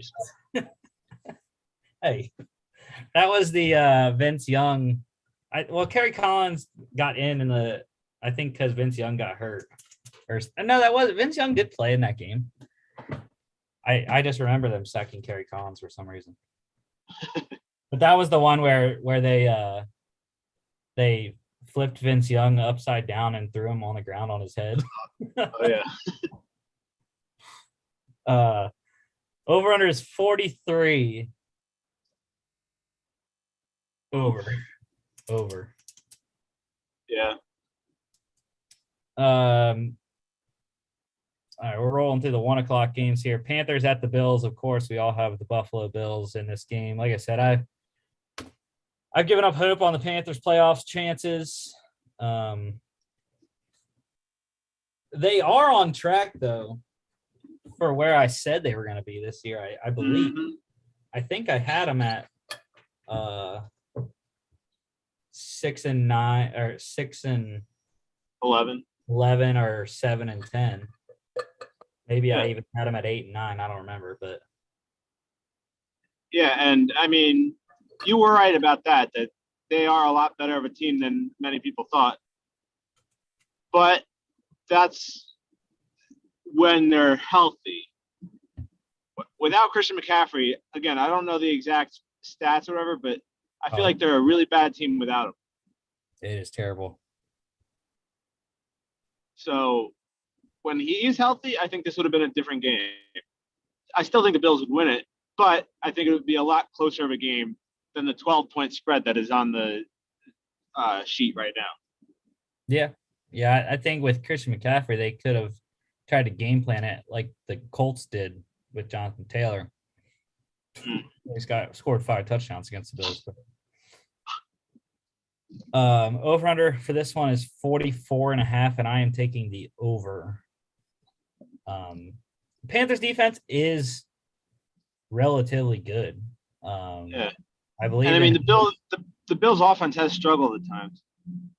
Yeah, I think the Panthers defense ranks in the top half of the league in most categories. And weirdly enough, in fantasy, they are actually a top 10 defense, I believe. Definitely not playing in this week, though. I actually had to pick up a different defense because I originally picked up the Browns because I had the Steelers and the Panthers in my one dynasty league, and I'm like, I'm not playing either of these defenses this week. So I was like, who the heck can I pick up? I originally picked up the Browns because they were playing the Raiders. Then I was like, well, the Browns have like their entire defense on the COVID list. So I was like, nope. So I'm playing the Vikings against the Bears on Monday night. Hopefully, I don't know. We'll see. All right. Cardinals at the Lions. Yeah. I really want to say that this is like the biggest lock of the week, but something tells me in my gut that this is going to be a trap game somehow. Somehow the Lions are going to find a way to pull it off. Because, I mean, despite their record, the Lions have actually been in most of their games and either lost on a last-second play or just didn't convert their last-second play or whatever. So I could definitely see this being a closer game. Like, I could definitely see them covering this. But I still got to go with the Cardinals here. Yeah, that kind of talk gets you in trouble, Chris, when Monday comes around and the Lions win. Yeah. Well, just like you were saying with the last game, though, I got the Cardinals defense in our dynasty league, so I hope that they destroy the Lions. I hope they get like 5 pick sixes, but that's not going to happen. Oh, I'm sure Goff can give you one. But yeah, the Cardinals defense is very good. Like I said, give me all the Christian Kirk targets you want, Kyler Murray. Don't throw it to friggin' AJ Green. Oh, please throw it to AJ Green and Ertz. I have Zach Ertz as well, so I need them both to score a lot. No, throw to number 13. That's who we want the ball. Number 13, not 18. 13 or 8. Is it AJ Green 8 or something? I don't know. No, he's 18. Is he 18? I thought he switched his number when he got to the Cardinals. Nope. Over under is 47.5. That's a trendy number this weekend. 47.5. I've learned my lesson with 47.5 when it comes to the Detroit Lions. When it's 47.5 and you're playing the Lions, you take the over. Uh-huh. Weirdly enough, the Lions are the 4th ranked fantasy team against wide receivers. That's one thing I very much like about Sleeper. They give you those rankings. Yeah. I don't understand how. I don't care. I'm starting Christian Kirk anyways. All right. There you go. Chris, your Jets in Miami against the Dolphins. Dolphins are one of the hottest teams in the league. Won 5. I think they won 5 out of the last 6, or they on a 5-game win streak. I don't remember. 5-game win streak, I think it is. I don't remember, but the Dolphins, no, not even the Dolphins. The Jets, their defense has been so bad this year. They can't stop anybody. So I expect this game to be a very high-scoring game. That's if also Zach Wilson can actually throw the ball and his receivers can actually catch the ball. Which, again, like we were saying earlier, I'm glad that Michael Carter is back. But I don't believe Corey Davis is coming back for the Jets. And Elijah Moore is still on IR. So he's still going to be without his top 2 receivers, even though, like I said, he's getting his running back. I don't know. It's going to be a tough game. The only saving grace for the Jets is that, again, like we said earlier, Jalen Waddle's not playing. Yeah, Dolphins are on a 5-game winning streak, and since they haven't given up more than 17 points in a game in 6 weeks and 7 weeks. Wait, did that 5-game winning streak start with the Jets, or was it in the middle of the streak? As in the middle. Because their last 6 games, they haven't given up more than 17 points. They gave up, or no, what am I saying? They lost that game.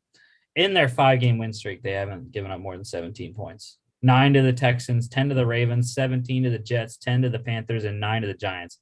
So, look at, who are they playing? Yeah. I mean, again, a little silver lining there is the Jets have scored the most in that 5-game stretch. Yeah, but that was a garbage time touchdown, wasn't it? We don't have to talk about it like that. It's still a touchdown, still points. But I'm looking at the Dolphins' schedule, and I'm just saying, I'm pretty sure I said something to this effect earlier in the season that the Dolphins would come back and make the playoffs, and they are now 1 game out. And looking at their schedule, it's not that scary. The Jets, the Saints, the Titans, and the Patriots. And I'm saying that because I don't believe too highly in the Titans right now. And the Saints aren't scary at all to me right now either. So. Yeah, but I still think they lose at least one of those games. And Yeah. I think that they lose against the Patriots. So I think that they go 2-2 down the stretch here. So it's not going to be enough for the playoffs to me. Do they lose to the Patriots though in Week 18 when Brian Hoyer is starting? Well, it all depends, I guess, if the Patriots have everything locked up at that point. But if they're still going for the number 1 seed, then they're 100% going to be starting everybody and playing in that game. I don't think it matters. You know why? Because that Week 18 game, where is it at? In Miami, where Belichick sucks. I don't think that was Belichick. I think it was Brady can't play in Miami. Does it matter? I don't think it does. Yeah. I'm just saying, the Dolphins win. They go 3-1 down the stretch and make playoffs at 9-8. Watch out. We'll see. Jets. They've also been that team the last few years that has just missed the playoffs. So they made it with Tannehill 3 years ago when he got knocked out of the game by the Steelers. Over under 41, the second lowest number of the weekend. I think it goes over. Just because I think the Dolphins will score a lot on that Jets defense. It's funny. With or without Waddle. Well, they scored exactly 41 in the first meeting. Yeah. 24-17. And I could see that being the same score again, which I guess would be a push, but I could also see it going like 27-17, just over. All right. Going to the opposite conference, same division. NFC East, Cowboys at the Giants, all with the stars. And I think the Cowboys cover. Although I am most definitely here for the Dallas collapse. It should have continued to go last weekend. I hate that the Washington football team couldn't complete the comeback. The only issue with the Giants is no Daniel Jones. I have no idea who's playing receiver because they seem to have at least 2 out every week. Would be big for Mike Glennon, though, if he could get back Sterling Shepard this week. I think Shepard's got a chance at playing. Yeah, I believe so. But if not, Kenny Golladay has actually been coming on. Had some nice weeks the last couple. It's just the Cowboys defense is playing at an outstanding and unreal level right now, especially Micah Parsons. So, yeah. It's and they still got Diggs, who has cooled off lately, but he's still a threat in the secondary for the Cowboys. Yeah.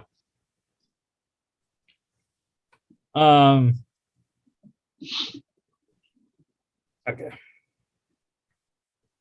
Looking to sweep the Giants this season. Over under is 44.5. Give me the under. Uh-huh. All right. The winner gets the number 2 pick in the NFL draft. Texans at the Jags. Don't you mean the loser gets the pick? That's what I meant. Well, technically, they're the real winner. They are the real winner. Well, technically, the Texans don't even have stake in that because the Dolphins have their pick, don't they?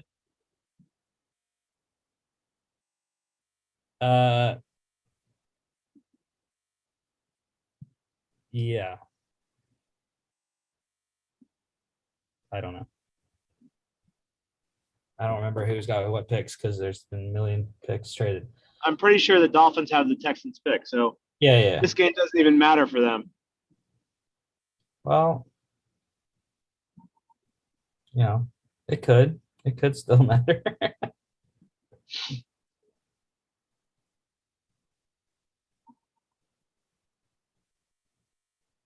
It doesn't. I don't know. No, the Texans have their own pick. Yeah, the Texans have their own pick. Why do I think the Dolphins had it? I don't know. The Eagles have the Dolphins pick. Oh, maybe that was it. I don't know. Well, they used to. The last year was the last first round pick that Texans had, or the Dolphins had the Texans from the Laramie Tunsil trade. But anyways, yeah, Mark's lone wolf in the Jags. Like, good for him. Hey, I mean, I really wouldn't be surprised if they do win. Like we had said earlier with the Urban Meyer firing, they might actually be motivated now, depending on how they feel about Darrell Bevell. If they actually really like him and are happy that he's the coach, then they'll play hard for him.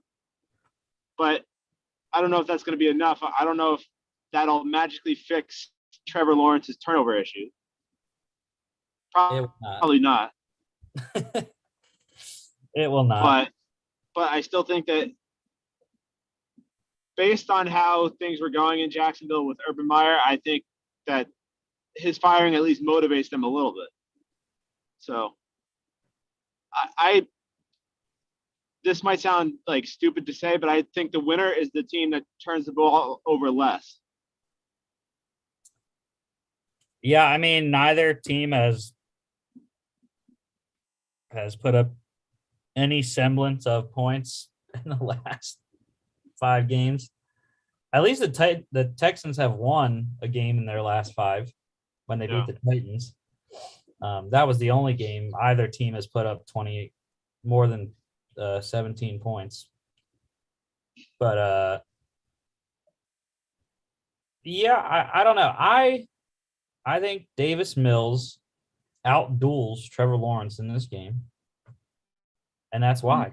That's the only reason I'm picking the Texans, because of Davis Mills, which is very weird to say. But I mean, there's not much positives when it comes to this game. 2 of the worst teams in the league. And yeah, I mean, the Texans are having their own issues though with the running backs. Rex Burkhead's out. I think David Johnson's also dealing with some injury or something. COVID, I think. Oh, it's COVID, yeah. So he's probably not playing, or he has a chance of not playing, whatever. So Royce Freeman. I don't even know who they have. Yes, they have Royce Freeman. That's who I was like, I know I picked up the Texans running back, but I couldn't remember who it was. Yeah, I just put him in a daily lineup. Yeah. Yeah, so we'll see how he can perform, but yeah, I think it's definitely on the shoulders of Davis Mills. Yeah, I like Davis Mills to Brandon Cooks, that connection. It'll be interesting to see if James Robinson can get more than 4 yards in this game or not.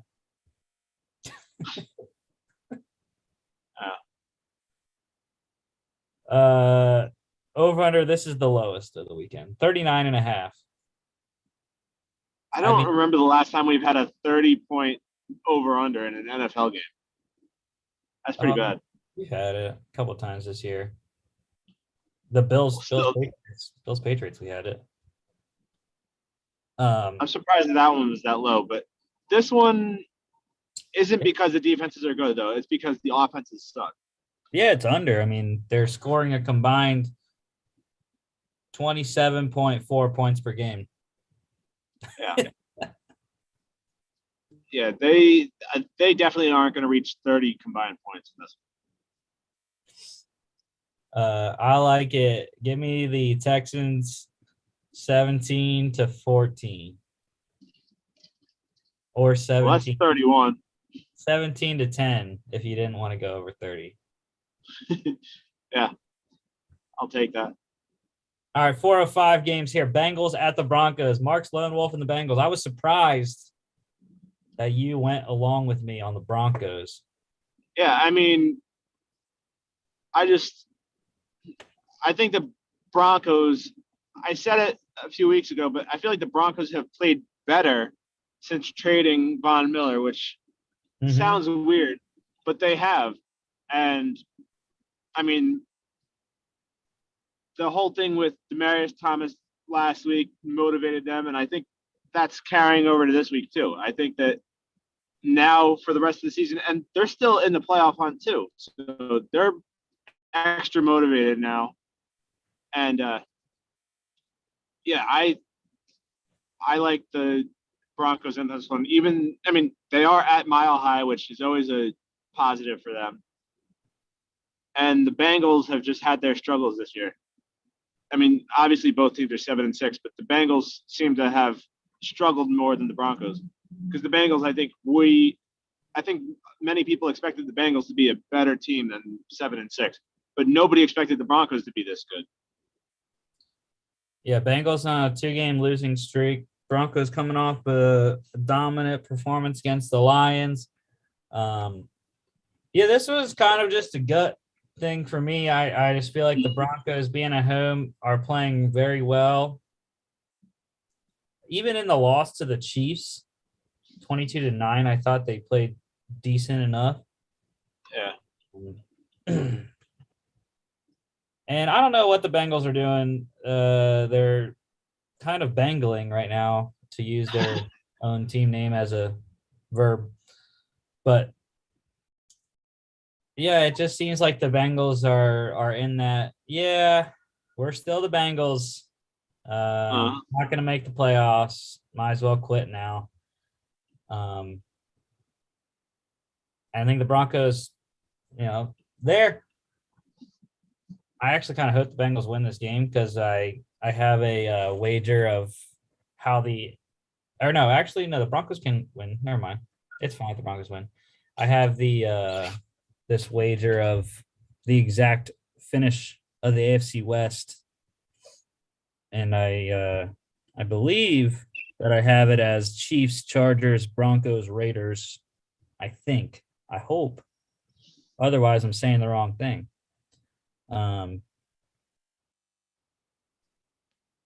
But if I can, So I want the Broncos to lose. Chiefs, Chargers, Raiders, Broncos. That's how I need the AFC West to finish out.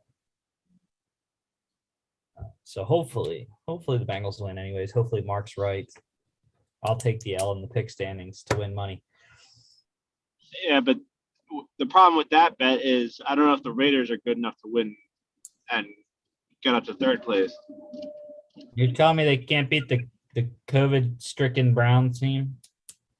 Not now that they're going to be relatively full strength on Tuesday. They won't. There's not going to be enough time for many of their guys to get back still. I highly doubt that they will have even 3 quarters. I highly doubt they'll even have half of the guys that are on the COVID list back for Monday night. Highly doubt it. I still think the Browns are going to be able to pull that one off. With Nick Mullins? With Nick Mullins. A little teaser for Monday's show, but yeah. With Nick Mullins at quarterback. Cool. Good for you. Pick them then. Pick them on Monday. Pick them on Monday, Chris. Do it. I will. Over-under is 44 here. That's a tricky one. This game just screams 44 points. Yeah, I know. So let's go over. Why not? Yeah, I was gonna say I think it'll be. I'm saying just over. It's gonna be 45 points. It's 24-21 Broncos win, and the spread pushes. Give me Javonte Williams all day. And I have Melvin Ingram in a dynasty league too, so I need both. I don't think I have anybody in this game, so it doesn't matter to me. Other 405 game here, Falcons at the Niners. Somehow the Falcons are still in the playoff hunt. I don't know how they are, because the Panthers suck and can't beat them at home.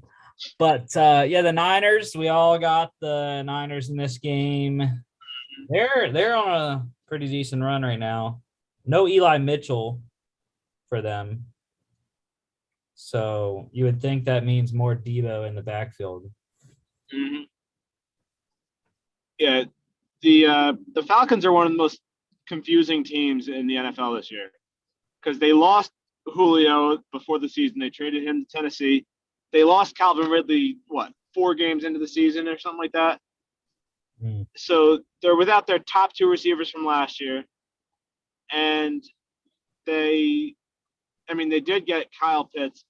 But other than him, I don't know. I mean, they have Cordell Patterson, who I guess is kind of the savior of their season, if you can call him that. But, yeah, the Falcons have just been one of the most confusing and most inconsistent teams. One week they're the best team in the league, and the next they're like they should be picking number 1 overall. So you never know what you're going to get with them. Yeah, when you look at it, the Niners are 5-2 in their last 7. They're playing real good football. Realistically, they should be 6-1. They lost to the Seahawks 2 weeks ago.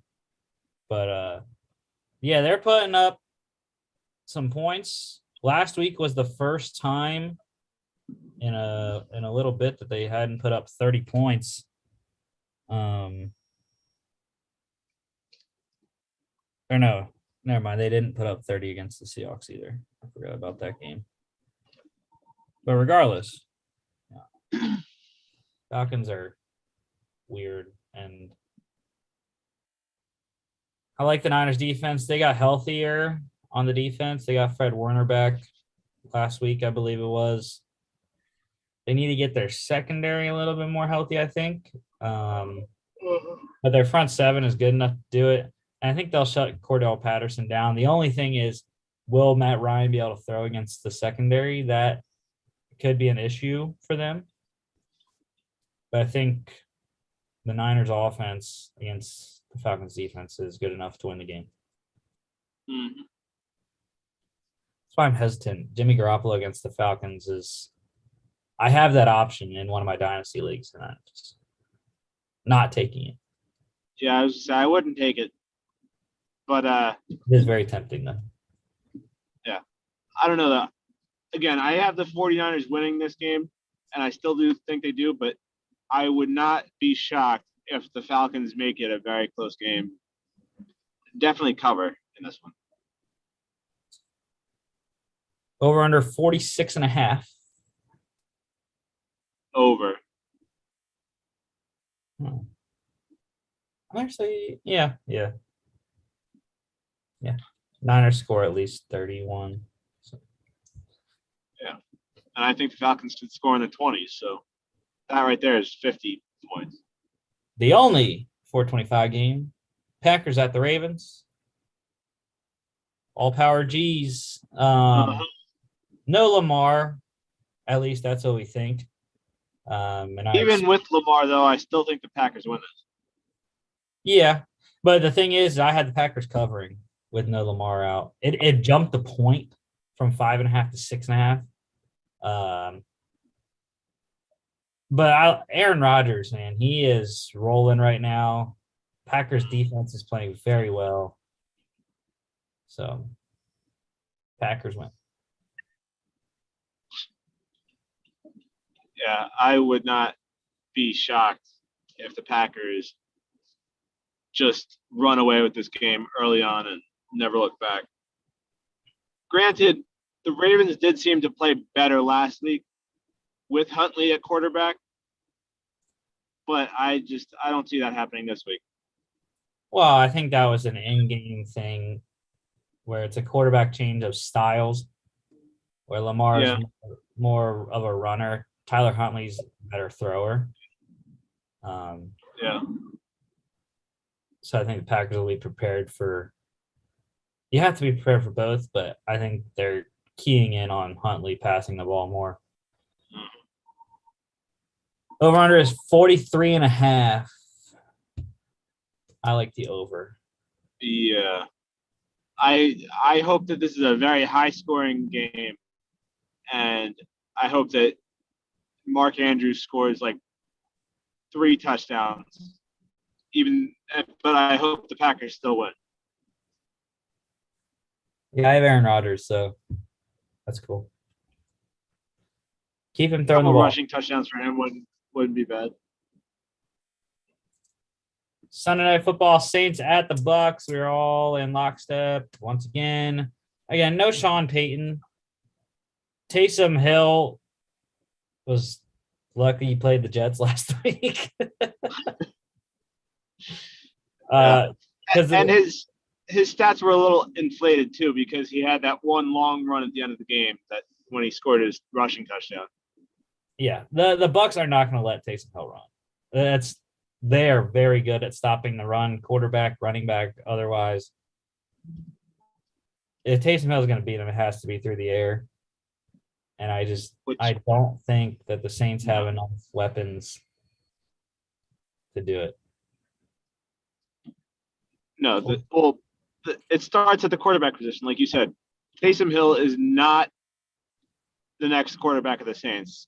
That deal that he signed. It's stupid. He's getting that $40 million. He's not getting the $90 million. I didn't say he's not the next quarterback of the Saints. I'm just saying that the Bucks are very good against the run. And with Taysom Hill's finger, how it is right now, throwing the ball has been difficult. So he's had to run the ball, and that's what's been successful. It won't be successful in this game. The only way that they can win, though, is if they do the checkdowns to Alvin Kamara, which we'll see.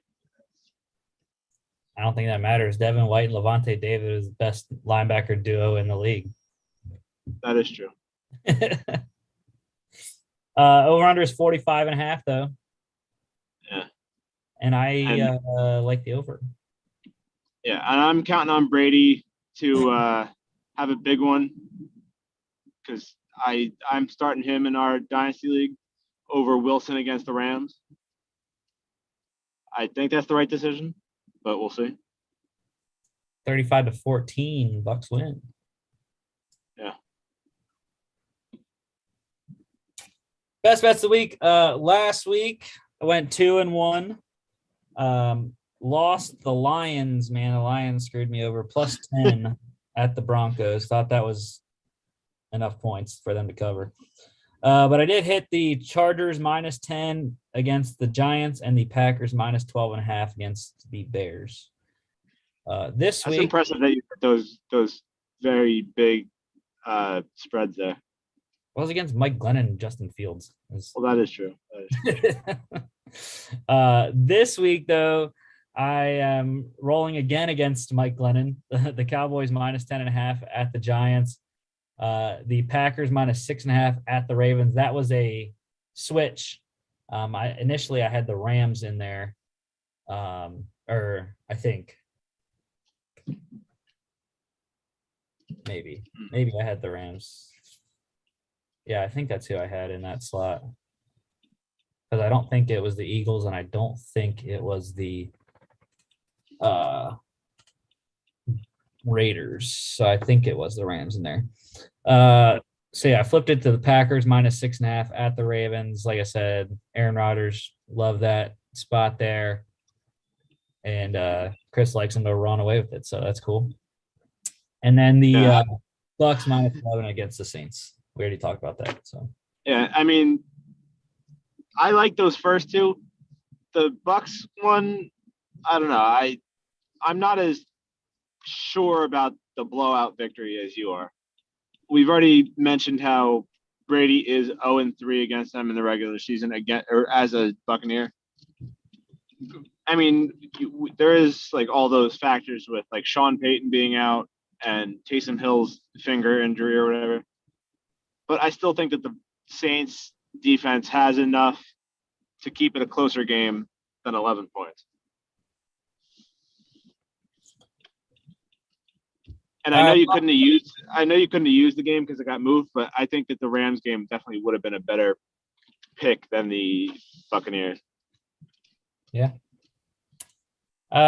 Locks standings. We all won last week. You and Mark were on the Bucks.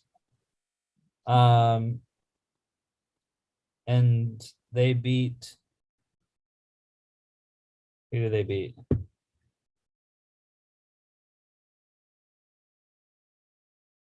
I don't remember.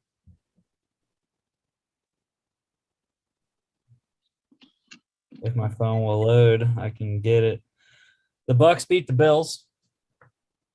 Mm-hmm. I don't know how the hell you picked that as a lock, but and then I got the Seahawks right over the Texans. I'll take it. Mark and I still one game back. All right, this week, Mark and I, we are both on the Niners against the Falcons. Chris is on the Packers against the Ravens. I was initially going to do the Packers, and then I was like, well, nah, I'm not going to go the same as Chris. And then when Mark texted me that he was rolling with me with my lock, I was like, yeah, definitely can't do the Packers now. I don't want all three of us to be on the same. So, Well, I think both of these are good picks. Like I said, luckily we're not doing the spread for the lock picks. But yeah, 49ers are going to win, and so are the Packers. So yeah, luckily the Niners stayed under 10. You know, we have that rule. We can't pick locks that are 10 or more spread. So it's a half point under. yeah, that was the other issue trying to pick the lock of the week here too, because there was literally like 3 games I could pick from. Yeah, there's the Packers at 6.5, the Niners at 9.5, the Broncos at 3, Jags at 5, Dolphins at 9.5, the Steelers at 1, and the Colts at 2.5. Yeah, but the Steelers and Titans game originally was the pick 'em, but I didn't pick the Steelers anyway, so I couldn't go with them, and I went against the Colts too. So again, my options were very limited. You could have took the Dolphins. I wasn't doing that either. I didn't think about taking the Dolphins, but I should have. That's fine. Niners over the Falcons. That's cool. Dog of the weeks. Yeah, I went 0-2 again. I'm fantastic at the dogs this year. It's great time. You know what? It doesn't matter though, because the real dogs on the field are doing well, except for the SEC championship game. But last week, you and Mark should have went 0-2. You got freaking lucky that Tyler Huntley brought y'all back to cover 3 at Cleveland. That's the only reason you got to win, because you had the Ravens. Yeah, well, 3. a win to win. I also should have gotten at least 1 win. Washington was on the comeback, but they lost by 7. I had Washington plus 4.5 against the Cowboys. This week, though, we're all different. Mark actually sent a dog pick in. Chris is plus 2.5 at the Colts for the Patriots. I got the Texans plus 4.5 at the Jags. Can I get that extra half point? Am I allowed to get that? Because it just moved to 5. If you want. We'll see if it matters. I was just say I don't know if it'll matter. I don't think it matters, but and then Mark is on the Bengals plus 3 at the Broncos. Obviously, you and I picked the Broncos, so Mark's gonna lose. Mm-hmm. You're gonna lose too. That's fine. Hey, I mean, like I said, I had limited options here too, because I didn't pick any of the dogs that were double-digit underdogs, so I couldn't go with any of them. And yeah, so I think the Patriots were one of the few dogs that I actually picked. I mean, I picked the Texans too, but I'm not as confident in the Texans as I am with the Patriots. Yeah, the Texans were the only dog I picked. Because the Steelers moved to a pick 'em. Initially, the Titans were favored. And now the Steelers are the favorite. So yeah. All right, next week we'll be recapping a whole bunch of games because we got games on Monday, Tuesday, and Thursday. last Thursday night game of the year next week. But we'll be recapping the Monday night doubleheader: Raiders at the Browns, Vikings at the Bears. Tuesday night doubleheader: Washington at the Eagles, Seahawks at the Rams, and then the Thursday night game: Niners at the Titans. Gonna be a loaded show on Monday. Yeah, and we got more people coming on Monday. Mark's gonna be back. My boy Danny's coming back on. Possibly some other people. We'll have to see. You know, if we can get Bailey Zappi on here. Just kidding. He won't be any better. That's cool. Thanks for watching, everyone. Don't forget to follow us on all our social media at FAA Podcast on Instagram and Twitter. FAApodcast.com is our website. And you can check us out here on YouTube, Facebook, Spotify, Apple Podcasts, and iHeartRadio.